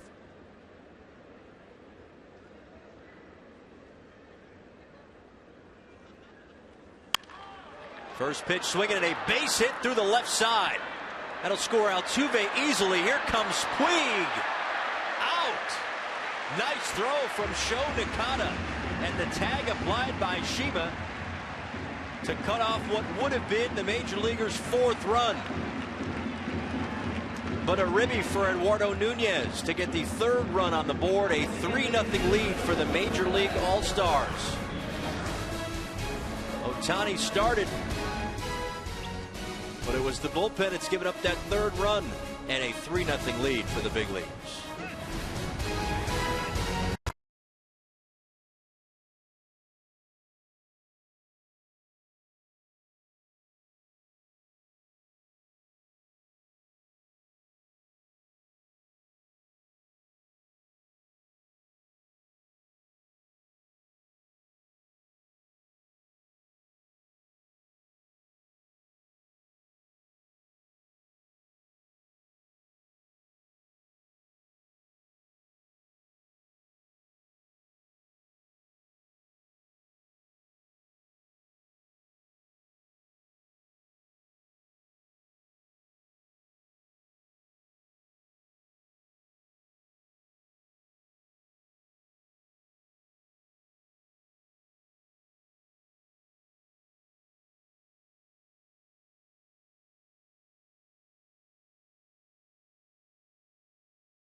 ended. Eduardo Nunez with a base hit to left field. Sho Nakata comes up throwing. Shima gets a good hop and tags out Yasiel Puig. No real surprise for Puig, as Randy Choate will take over for Matt Shoemaker, who was terrific through 5 innings. Yasiel Puig led baseball with 15 outs made on the bases. Choate will face 8, 9, and 1 against Samurai Japan here in the bottom of the 6th. Yeah, Puig's definitely made some interesting choices since his arrival from Cuba on the base paths. But right there was nothing he could do. Yeah, I didn't mean to imply that that was bad base running. It's a base hit with 2 outs. Yeah. You're going. Throws off the mark, and it's another run. But a nice job by Nakata. Was on line. Good hop to Shima, who applied the tag.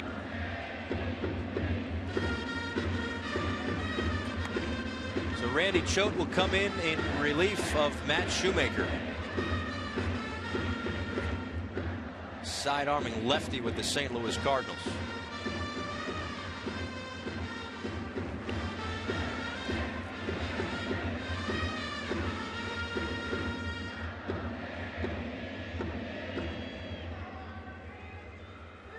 Swing and a miss, strike 3.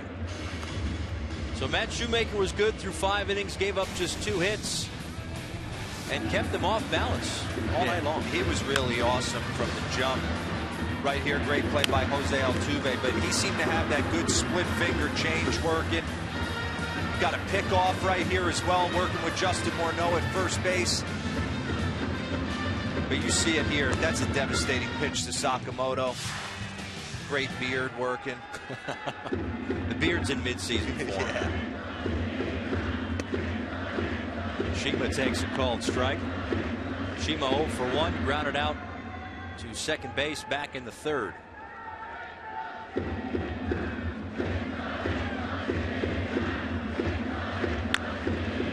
And now this one chopped to Altuve. Nice play by Jose Altuve right there.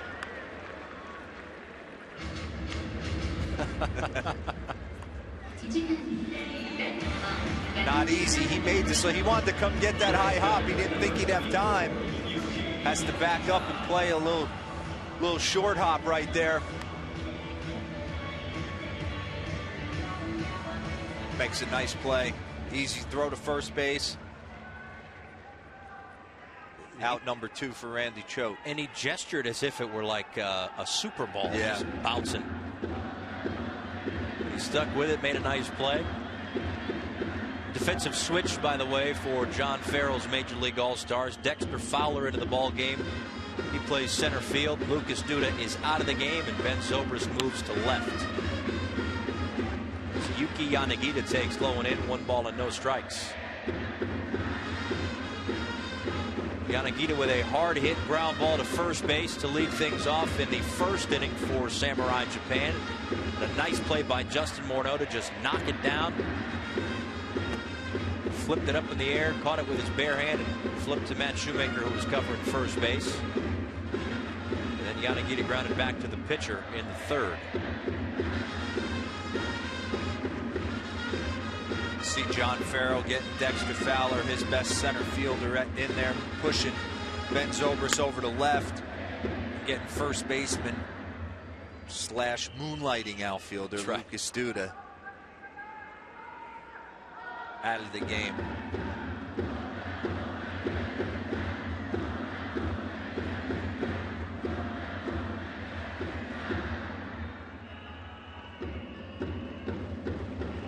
Choate's 2-1 pitch to Morneau, to Choate for out number 3. So a 1-2-3 6th inning for Randy Choate, and it remains a 3-0 lead for the Major League All-Stars.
Welcome back. Visit the official online shop of Major League Baseball at MLB.com/shop for the largest selection of authentic caps, t-shirts, hoodies, collectibles, and more. Get your gear straight from the source. MLB.com/shop. We roll along to the top of the 7th inning. Listen closely. I hear some Bon Jovi back there. That's exactly what you hear. Mark DeRosa working the sound system at the Sapporo Dome. 5, 6, and 7 due up for the big league all-stars here in the 7th inning. Carlos Santana, Sal Perez, and Ben Zobrist against Eno in his now 3rd inning of work. Came in the 5th in relief of Shohei Otani, who went 4 innings, gave up 6 hits, but struck out 7 major leaguers. And the fastball that was living in the upper 90s. 0-1 to Santana.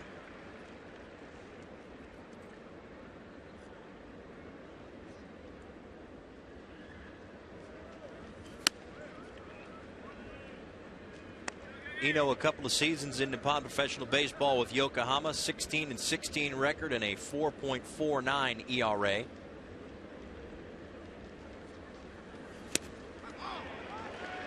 Carlos Santana swinging through a fastball right there.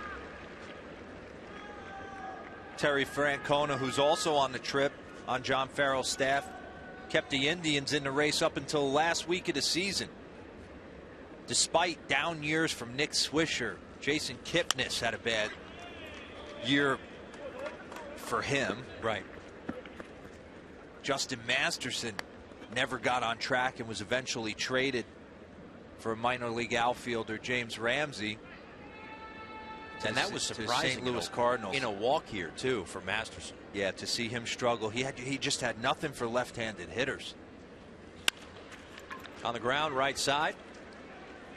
And Kikuchi for out number 1. But you look forward to Cleveland this year. Santana, another year under his belt, throws absolute flames. Trevor Bauer took a step forward. Corey Kluber winning the AL Cy Young, beating out King Felix. They got to shore up the defense. They have arguably the worst defense in baseball last year. And how about Michael Brantley? Was a finalist for the MVP award, maybe something of an afterthought. I mean, everybody was an afterthought after Trout with the unanimous selection, but behind V-Mart was Michael Brantley, 3rd. Yeah, I thought that was interesting, Paul, that Mike Trout won the AL MVP unanimously with the years that Victor Martinez had, Michael Brantley. As Eric Kratz takes over for Sal Perez. Perez finished the day 0 for 3 and is now 0 for 12 in the series. Yeah, Brantley definitely became a superstar this past season. 327, 20 homers, 90+ ribbies, smooth defender.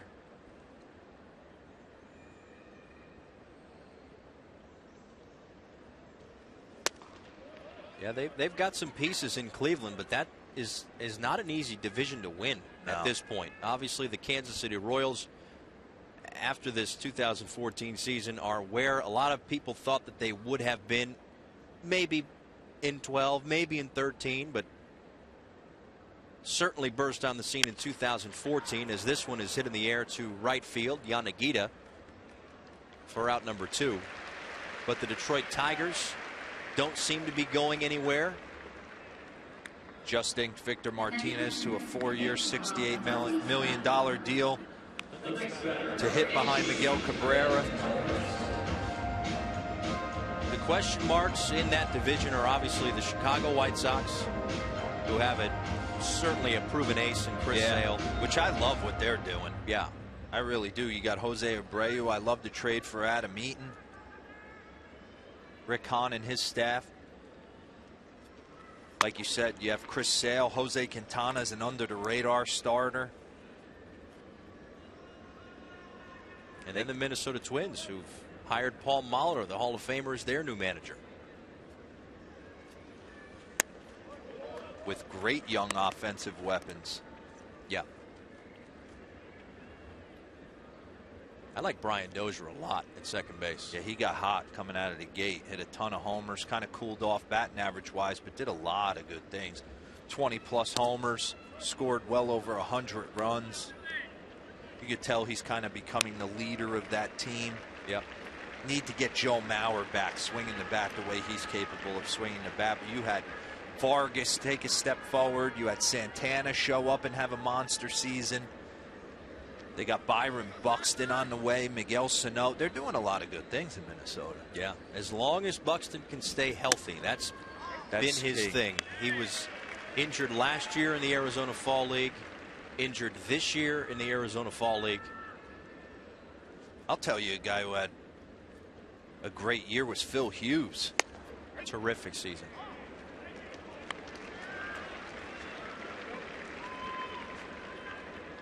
But after him, the starting pitching really fell off a cliff. Ricky Nolasco signed him to a big deal. He didn't have he had a terrible season. Look for him to bounce back. Zobrist fights off the 3-2 pitch. And again, the new skipper taking over for Ron Gardenhire is the Hall of Famer Paul Molitor with over 3,300 hits, 9th on the all-time list, a 7-time All-Star, and made it in on the first ballot in 2004. I'd be knocking on his door and saying, hey, Skip, what's the game plan tonight offensively off this guy? Yeah, I would think that'd probably be a good way to go. As Zobrist goes down looking. A 1-2-3 inning for Eno. And it remains a 3-0 lead. I think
Chance to own a piece of history. Bid now on game-used memorabilia from the 2014 Japan All-Star Series at www.mlb.com/JapanAS auction.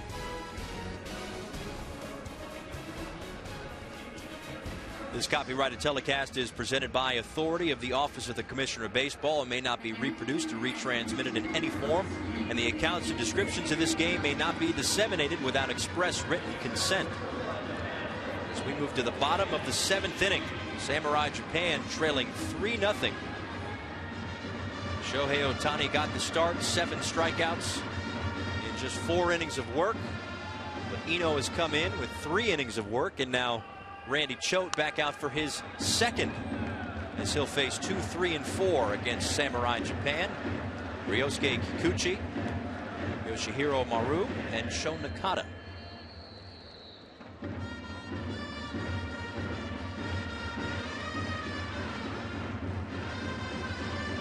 Team Samurai Japan offensively has been held silent. As soon as I say that, I jinx Randy. Way to go. Way to go. Kikuchi hits a bullet toward the gap in right center field, and he's motoring all the way to third. A leadoff triple.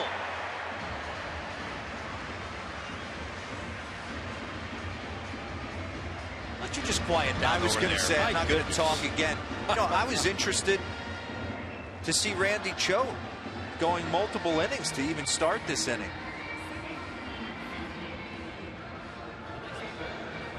And that's the approach off a submarine left-hander. Two-seamer, middle of the plate. Kikuchi stays with that nice, shoots it in the gap. Leadoff triple for Team Samurai Japan.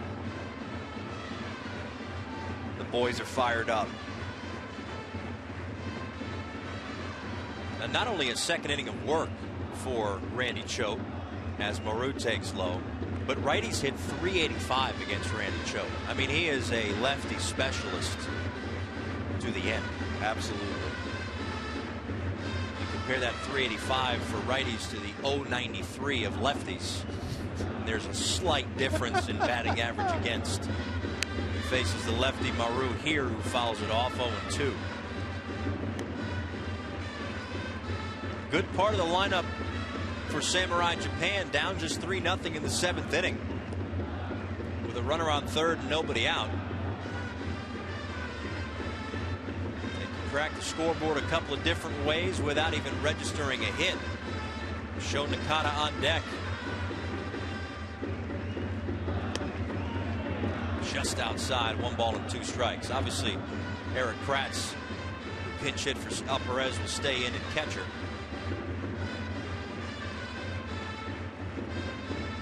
That the defense stays as it is for this 7th inning.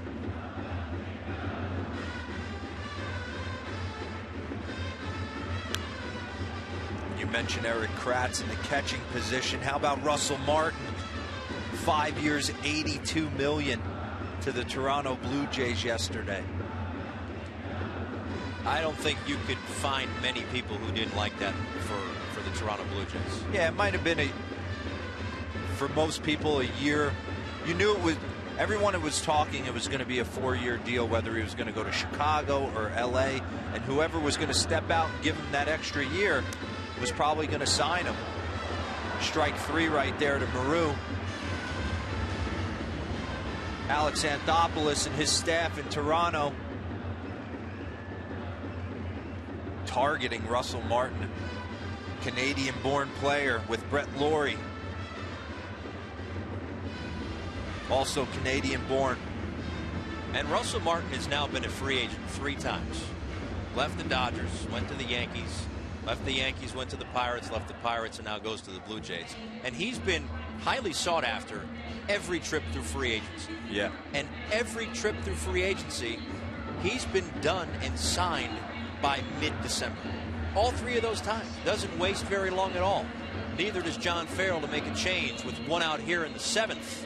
We'll be back right after this.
Change, we're talking about Russell Martin, not official yet. That's why we still have him wearing a Pirates hat. But soon enough, he will be a member of the Toronto Blue Jays. And you see what he's done among Major League catchers. 3rd in average, 1st in on-base percentage, 7th in slugging, and 2nd in caught stealing. This guy does it all. And that was my point before, is that he has been highly sought after every time he's reached free agency. And he has been quick to find a new club. Yeah, when you get 5 years, $82 million thrown at you, you sign that as quick as possible. But I think, for me, he's the one guy, position player-wise, on the market that can change a franchise culture-wise. The ability to control a pitching staff, especially with young arms like Marcus Stroman, Drew Hutchinson, Aaron Sanchez, can kind of help them get mature, gain maturity. And offensively, I think he took a step forward. He was always a guy who was always 100 points. His on-base percentage was always 100 points higher than his batting average. This year, I mean, peaked at 402 on-base percentage. But I feel at 32 years old, he might have found offensively who he is. I really believe that. Some guys figure it out a little bit later than others. I think Russell Martin will love hitting in the Rogers Center. Ball flies there. I think he can hide in that lineup with Jose Bautista and Edwin Encarnacion. I think it's a great sign. And you mentioned Bautista, and when the Toronto Blue Jays were kind of quiet, really quiet at the deadline, Bautista was the first guy to come out and say, how come we didn't make any moves? Even something small, just to show that we're really in this thing and really for real. And I think 5 at 82 is certainly shows the fan base that they're for real. A hot shot to Nunez, who fields and throws. That was hit so hard, and even though he bobbled it, still had time to throw across the diamond to get Nakata. But it'll go down as an RBI ground out as Samurai Japan on the board with 2 outs here in the 7th. And I think Blue Jays are striking while the AL East is kind of going through a little downturn. The Yankees, who knows what's going to happen with the Yankees going forward? Who's going to replace Jeter? Is A-Rod going to come back and be productive? Is CC Sabathia going to come back? They're losing Kuroda to possible retirement. Tampa Bay, David Price no longer. Jeremy Hellickson no longer. Jeremy Hellickson no longer. Boston finished last. They're having a complete overhaul of their roster as we speak. Panda in town in Boston, checking out the sights and sounds. Tommy Hunter's Orioles, a division winner, ran away with that division in 2014. All year long, really up until like 3 days before they clinched, it seemed like everybody was saying they're not going to run away with this division. They might win it, but they're not going to run away. They did the exact opposite. And credit Buck Showalter, who was named the American League Manager of the Year for the 3rd time in his career. Was able to work the bullpen where Tommy Hunter lives, work it to perfection, really. Yeah. I mean, he had great weapons down there, don't get me wrong, but he was still able to use them all at the right time. Guys executed it. And the thing I think that goes unnoticed real quick is they lost Wieters, Machado, Chris Davis to a suspension. Those are huge pieces. They seemed like they were never healthy. A run in, 3-1 after 7.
Covering all the big trades and off-season buzz, it's the only morning show on television dedicated to baseball. Hot Stove, weekdays at 9 a.m. on MLB Network. Paul Severino, Mark DeRosa. Kikuchi's leadoff triple, and he came around to score on a ground out. Has Samurai Japan down 3-1 as we go to the top of the 8th inning at the Sapporo Dome. Major League All-Stars unable to register a win in the first 3 games of this Japan All-Star Series, but they took Game 4 and now in the driver's seat in the 8th inning in Game 5. This is actually a facility, the Sapporo Dome, that has 2 surfaces, 2 playing surfaces. This artificial turf is for baseball. They can roll that up and roll in literally from the outdoors, kind of like they do in Glendale, Arizona with the Arizona Cardinals. A grass surface for soccer. As Dexter Fowler gets his first at-bat, took over for Lucas Duda in the lineup. It also shifted Ben Zobrist to left field, swings and skies it to left. And you see Makita in the game, that classic submarine type arm action, about 6 inches to a foot off the ground. It's funny, you look at his statistics, 170 and 2/3 innings pitched. Usually a guy like this is a 1-inning type specialist, bullpen guy. You can match him up against tough right-handed hitters in the major leagues. He throws a ton of innings in the MPB.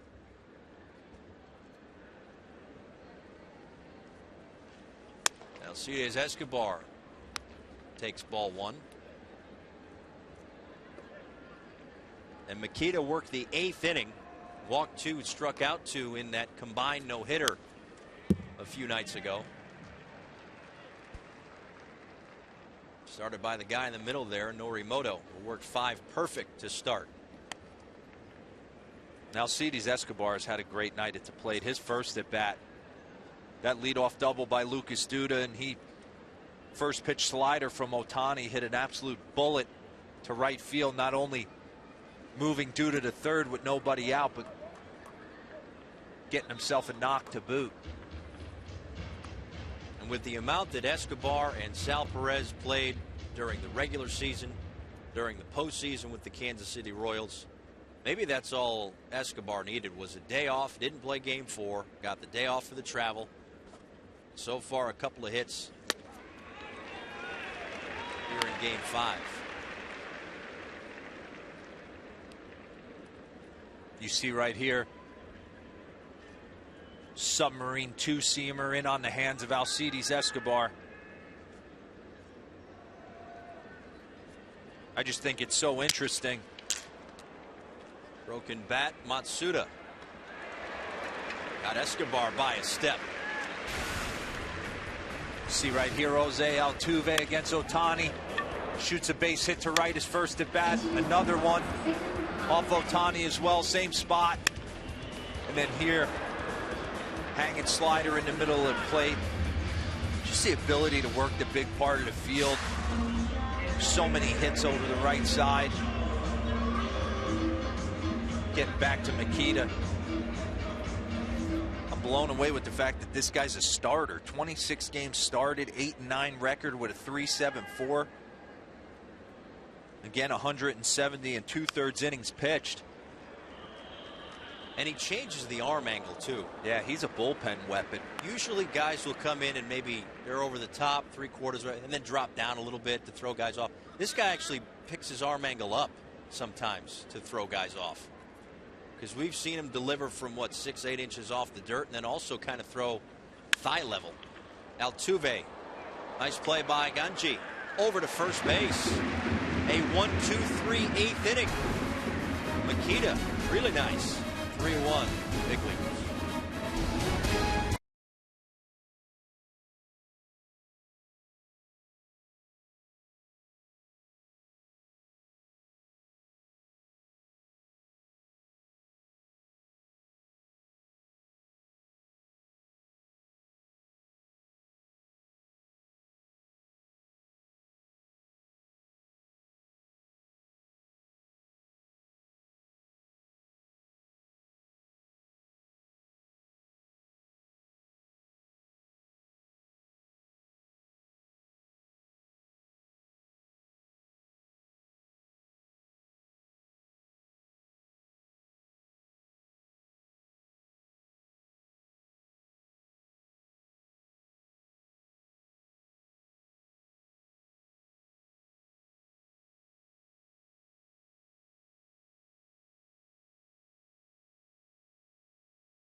Japan All-Star Series coming to an end. You take a look at the most valuable players in years past. The last time that we saw this was 2006, and Ryan Howard was the MVP.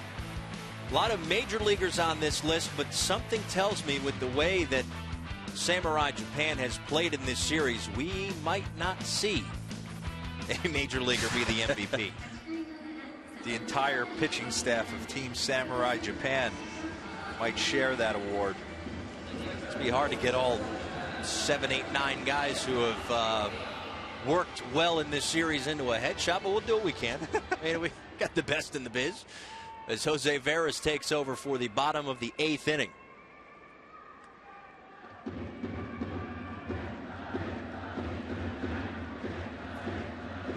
So Randy Choate worked an inning and a third, gave up a hit and a run, struck out 2. Tommy Hunter came in the 7th inning, got the last 2 outs. Imamiya squares to bunt, right back to Veras, 1 away.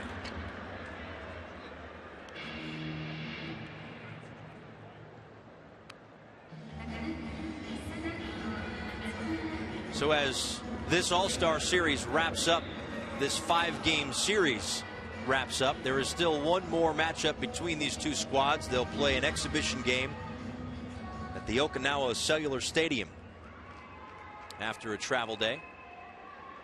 Talking about the MVPs, you might be looking at them right here, maybe. 6 for 17 in the series, 6 runs scored, a home run, 2 RBIs. Nobuhiro Matsuda. You see Jose Veras here for the Houston Astros. Tall right-hander, 6'6", 6'7". Lot of moving parts coming at you. Good fastball, good slider. More than a strikeout per inning. 46 innings pitched this year between Chicago and Houston. 50 strikeouts.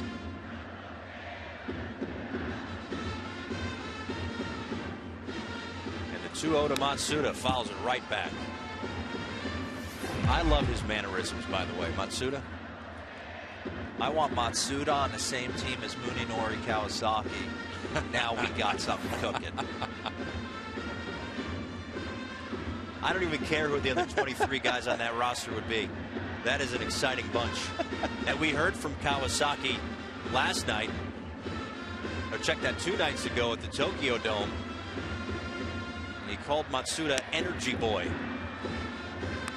He said that Matsuda was a guy who maybe most closely resembles him. And you made the point that while, you know, we make a lot about Kawasaki's personality, which is terrific, the guy can also play. Absolutely. Being around that guy for a full season, the ability to do the little things, and he had to try and bail out a Toronto team that was reeling with the loss of Jose Reyes right out of the gate. Our first road trip in 2013, Jose Reyes, and you see right here, Veras with a nasty slider to Matsuda for strike 3. We lost Jose Reyes and we were reeling. Call up Kawasaki, and no, he's not Jose Reyes by any stretch of the imagination, but the ability to catch a ground ball, get a bunt down, tough at bats, taking working counts, moving runners, doing the little things. And not only that, what he brought to the clubhouse vibe, that was unrivaled. I mean, I remember when he got sent down. Yamada with a ground ball to Escobar. The inning is over, but more story time about Kawasaki when we come back. As the pinch hitter ends it, we move to the 9th. 3-1.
list together of Japanese players who play in the big leagues, you'd see some pretty good names on the list. Obviously, Ichiro. I know, Mark, you play with Kosuke Fukudome, but also Munenori Kawasaki would make this club at shortstop. Yes, he would. You could make a case. We're making that case for him right here. Getting back to my story before the inning ended, he meant so much to that team in Toronto that I'll never forget. Most guys, when they get sent down, it's guy comes up, taps you on the shoulder, says Skip wants to see you, you get sent down, you pack your stuff and you're gone. John Gibbons, manager of the Toronto Blue Jays, felt obligated to call a team meeting when we sent Munenori Kawasaki down. Really? When Jose Reyes came back, because it just didn't seem right. He meant that much to that team and that clubhouse. We almost wanted to just keep him. Put him on the Phantom DL. Let's bring him with us. But you remember Mark Burley just being, I mean, it was devastating to see this guy go. He came back super quick, but still, it was a nice gesture by John Gibbons and the staff to kind of let us say goodbye to him in the proper way. But every club and every clubhouse needs a guy like that. Have to have keep one. Folks loose in a long season. As Yasiel Puig leads things off and takes outside from the new pitcher, Tomomi Takahashi, as Yamada stays in the ball game and plays first. And one day we'll get Brian Kenny to understand clubhouse chemistry. We're still working on it. Good luck with that.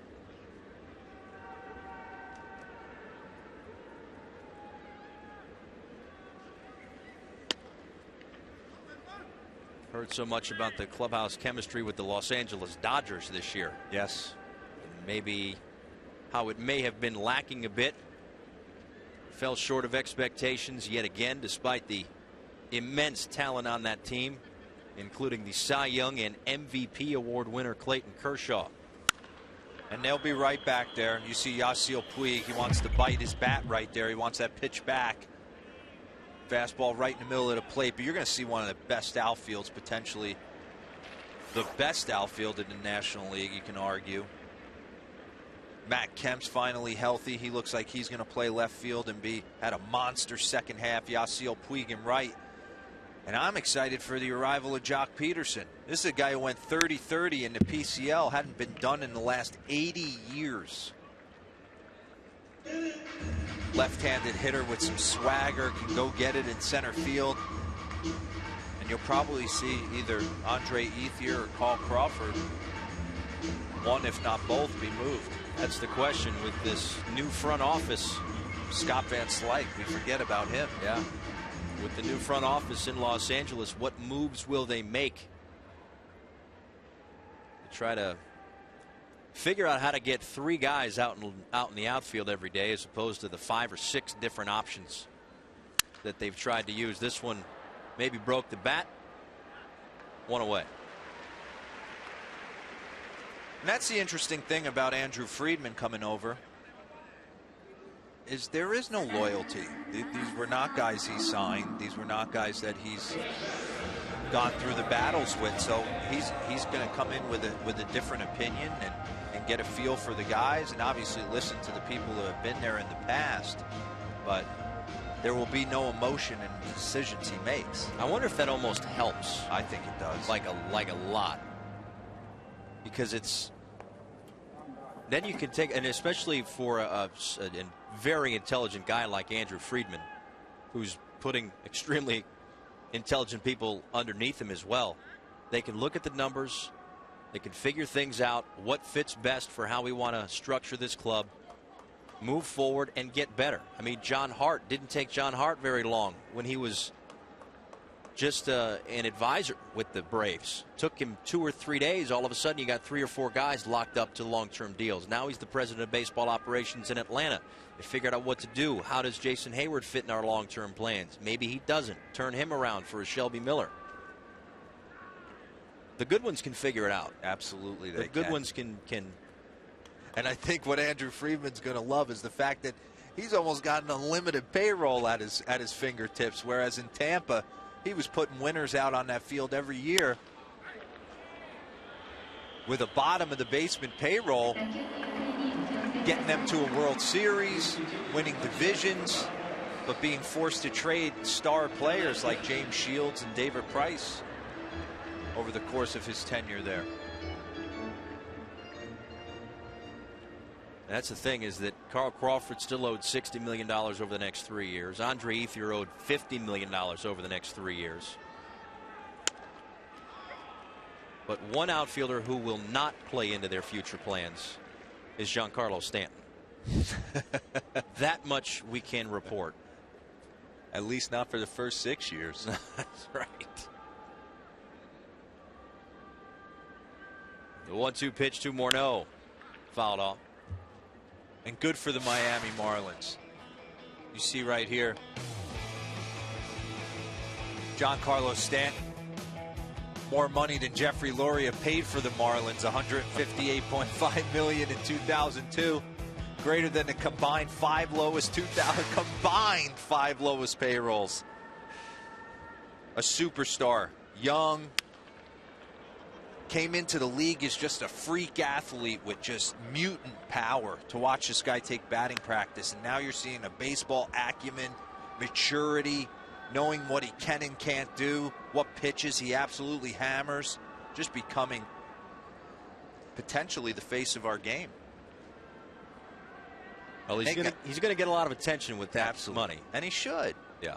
37 home runs missed in the last 17 games. They got Christian Yelich, Osuna, get Jose Fernandez back. A little more on Stanton. He's been to the All-Star game twice already. 154 career home runs. That's the most in the National League since he debuted in 2010. .540 career slugging percentage. And he's like the only guy who can hit the ball out of Marlins Park. And when he hits them out, they travel a long way. I will go back and challenge anyone to YouTube this if they haven't already seen it. The ball he hit off Jason Hamill to dead right field on a line. It never got 5 feet above. No one in the game can do that, period. Morneau putting together a terrific at-bat here against Takahashi with 1 out in the 9th. And not only that low line drive down the right field line, but 2 years ago, that majestic blast down the left field line, I believe it was off of Jamie Moyer. It was. Who's not providing that much power. Broke the scoreboard with that one. And he broke the scoreboard. 2-2 to Morneau. But you break Giancarlo Stanton down, he was able to he hit some bullets to right field. He played great defense. He stole some bases. There's really nothing he can't do. He has an unbelievable arm in right. This is Sashi Iwakuma. Sal Perez always knows where the camera is. Love that guy. Line drive. Base hit down the right field line and toward the corner as Justin Morneau hustles into second base with a 1-out double here in the 9th. What a great at-bat by Justin Morneau right there. Battling, seeing every pitch. Fastballs, sliders. Stays on a slider down.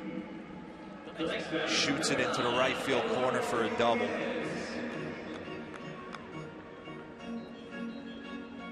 He's reached base 3 times tonight, has Morneau. A couple of walks to go along with that 2-base hit. And now Eduardo Nunez steps in. Nunez took over earlier in this ball game, has 2 hits to his credit.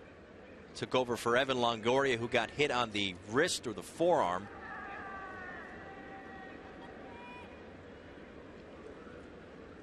Major leaguers have already seen Robinson Cano go down with an injury, a broken toe, out 3 to 4 weeks.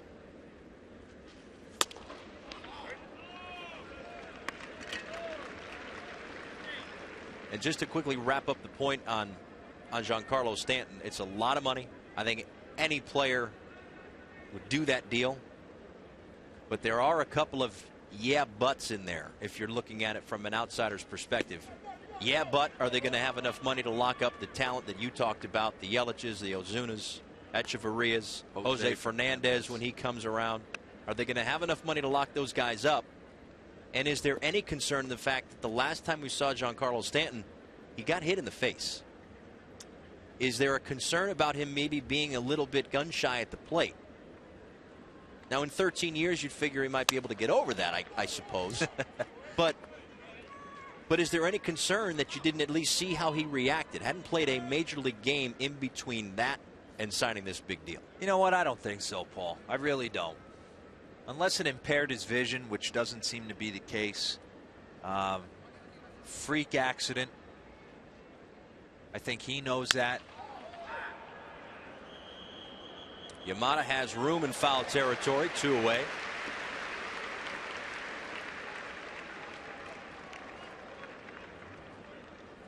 It's all you know, but to get right back in that box. And with that said, I think it's still a no-brainer for the Marlins, who have just taken a ton of hits, and maybe most of them are well-deserved hits, but a lot of hits for not locking guys up, always having a fire sale after a successful season, or maybe in the middle of a dismal season as they did a couple of years ago, but obviously making a commitment. It sounds like they've already reached out to some of these other younger guys to maybe try to lock them up. I just think it's unbelievable. You saw Pujols sign with Anaheim for $240, 10 years. Then Robinson Cano gets it. Then Miggy signs the $292 million deal. And you're thinking that's, oh my God. Yeah. And then here comes $325 million. A lot of money. You want to play again, don't you? They'll intentionally walk Carlos Santana to get to Eric Kratz and set up a force at any base with 2 outs here in the 9th inning to try to keep it at a 3-1 deficit for Samurai Japan. They won the first 3 games of this All-Star Series, dropped game 4. And now this is the finale of the All-Star Series. But again, these 2 teams will play 1 more game at the Okinawa Cellular Stadium. 1 more exhibition before the big leaguers head back to the United States or back home and really start to partake in an offseason. I know Eric Kratz hasn't had many at-bats, but this looks like a good matchup for him.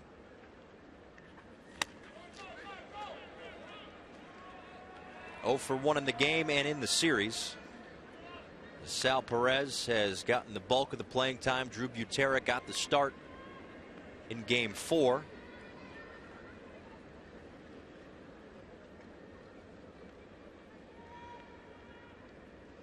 And the 1-0.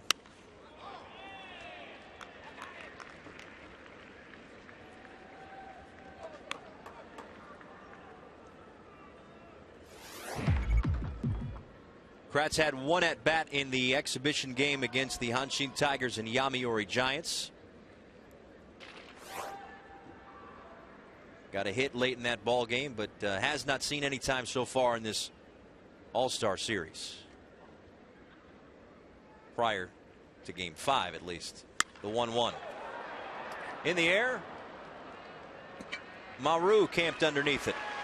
Major leaguers leave 2 on, and now Samurai Japan a chance to maybe tie it or send it to extras or even walk off. 3-1.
Japan All-Star Series winds down, this being the last Game 5. So far, the overall wins heavily favored the major leaguers since 1986, but the series wins, we tack another one on as Samurai Japan, having won the first 3 games, secured the series win. Their first series win since 1990 when it was an 8-game series. There was a tie mixed in, but Samurai Japan won that one 4-3 with the tie. It was also the last time that we saw a combined no-hitter in an All-Star Series. We, of course, saw that in Game 3 as well, as Samurai Japan no-hit the big leaguers. But these last 2 games, at least to this point, have been all major leaguers, as they won Game 4 and now 3 outs away from winning Game 5 as well. 3-1 the score going to the bottom of the 9th inning as Mark Melancon will come on, try to finish this thing off. And if you include this 5-game series and the exhibition game against the joint squad of the Hanshin Tigers and Yomiuri Giants, there is a chance that the major leaguers can at least even their record at 3-3. Tsutsugo takes a called strike to lead things off here in the 9th against Mark Melancon, who was really good in 72 games for the Pittsburgh Pirates. Yeah, 33 saves, taking over after Pittsburgh traded Jason Grilli, got off to a tough start, traded him to the Anaheim Angels for Ernesto Frieri.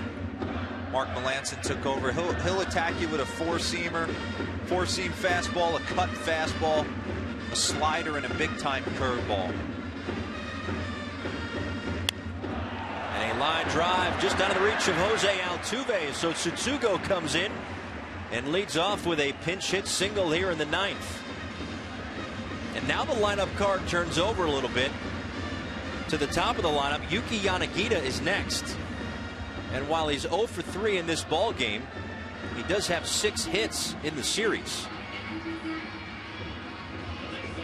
Nice piece of hitting by Tsutsugo.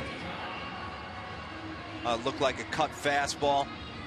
Little slider action. Gets in on the hands, but he stays down and through it and drives it up the middle for a base hit. Get the bottom of the 9th rolling for Team Samurai Japan. So now the tying run will come to the plate in the person of Yuki Yanagita. He's had 2 3-hit games in this series, but 0 for 3 tonight. He's hit the ball hard a couple of times, but nothing to show for it as Tsutsugo leads off at first.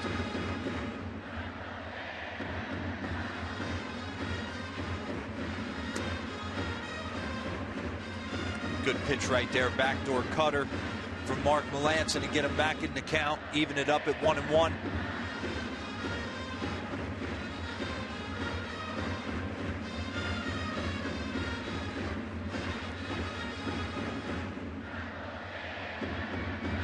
And the 1-1 from Melancon. Swings over the top of the breaking ball, 1-2.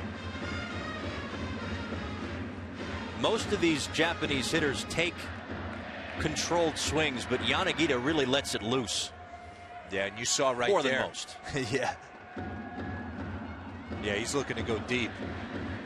And he did it 15 times this year for the Fukuoka SoftBank Hawks. Also mixed in 33 stolen bases. You saw in that slow-mo package of Mark Melancon, that knuckle curve. He almost digs that fingernail into the baseball. Kind of lets that ball spin off his middle finger. Melancon allowed only 2 home runs in those 71 innings with the Pittsburgh Pirates this season. Yanagita almost hit one out earlier in this series, but settled for an extra base hit off the top of the wall. That one's inside. Count runs full, 3 balls and 2 strikes.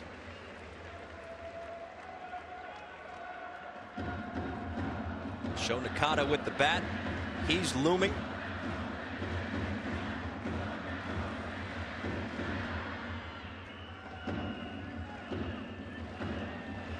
But Melancon can't escape this inning without facing Nakata. Kratz, 1 away.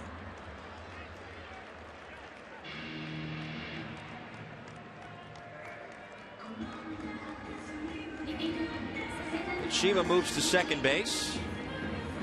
And Ryosuke Kikuchi will step in. Kikuchi had a big triple his last at bat. Ended up scoring to give Japan their only run.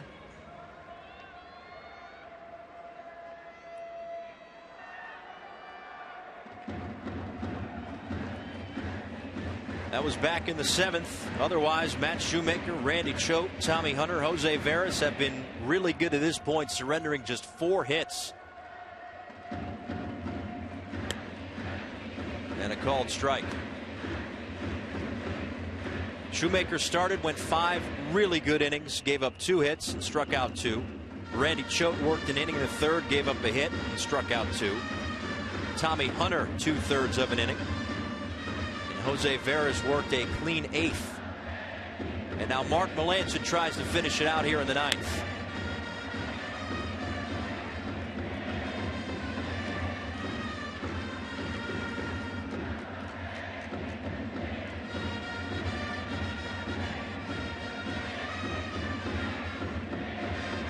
Crowd's been lively this whole series, even going back to that exhibition game at Koshien Stadium. They have been terrific. They've been into it.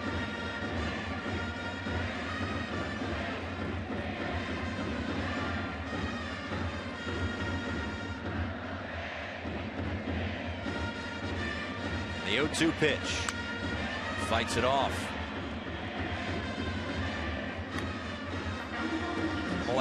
Melancon probably caught it a little bit more of the plate than he wanted to. Let's go back to Kikuchi's triple right here, just staying on a Randy Choate 2-seamer. Throwing it in the right center gap. Takes the extra bag, staying aggressive on the base paths. Would eventually score for Japan's only run. But he's battling. He's in no 2 hole. Melancon can go a lot of different directions right here. Ground ball to Nunez. Looks back Tsutsugo, and there are 2 away here in the 9th.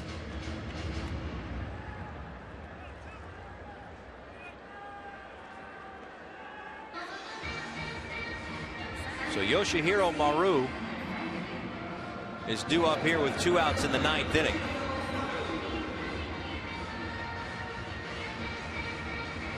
He's been mostly a defensive replacement in this series. 0 for 1 tonight. And 3 for 10 in the series.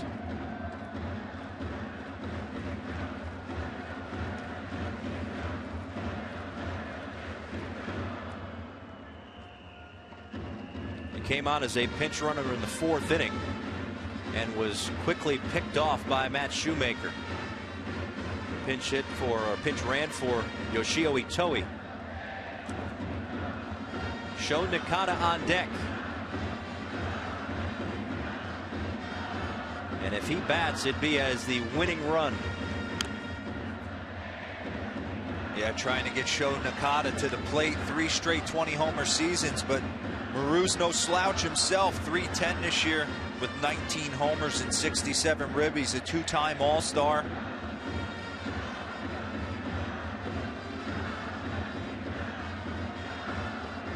Talked a lot about that keep the line moving mentality of this Samurai Japan lineup. Certainly trying to do that here as Maru swings through that one.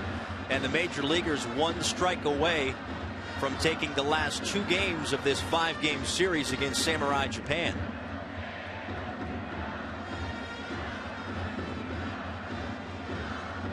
Maru is the tying run with 2 outs in the bottom of the 9th. The 0-2 pitch. Misses 1-2.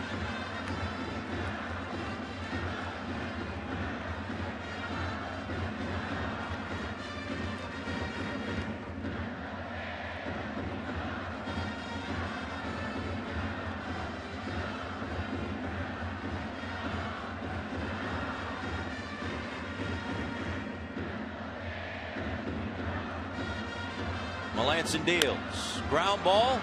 Altuve jumps and throws. Got him.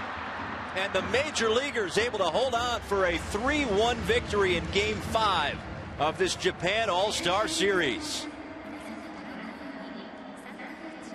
Nice play by Jose Altuve right there to end the game. Mark Melancon comes in and does what he does best. 33 out of 37 save opportunities and nails down another one for Major League Baseball All-Stars. But the story of this game for me was Matt Shoemaker. He had it working from pitch one. Good two-seamer, kept them off balance, good split. Really pitched well. And good for the Major League All-Stars, too, because they won that first game, that exhibition game against the Hanshin Tigers, Yomiuri Giants. The pitching for Samurai Japan was terrific through the first 3 games, capped off with that combined no-hitter in Game 3. Game 4, they get the bats going. Now they win Game 5 and still 1 game left to play against Samurai Japan. On behalf of all of us here at MLB Network, thanks for joining us for our coverage of the 2014 Japan All-Star Series. 1 more game left on the docket at the Okinawa Cellular Stadium on November 20th. For Mark DeRosa and the rest of our crew, I'm Paul Severino saying goodbye from Sapporo. A 3-1 victory for the Major League All-Stars as they take the final 2 games of this Japan All-Star Series. We'll see you next time.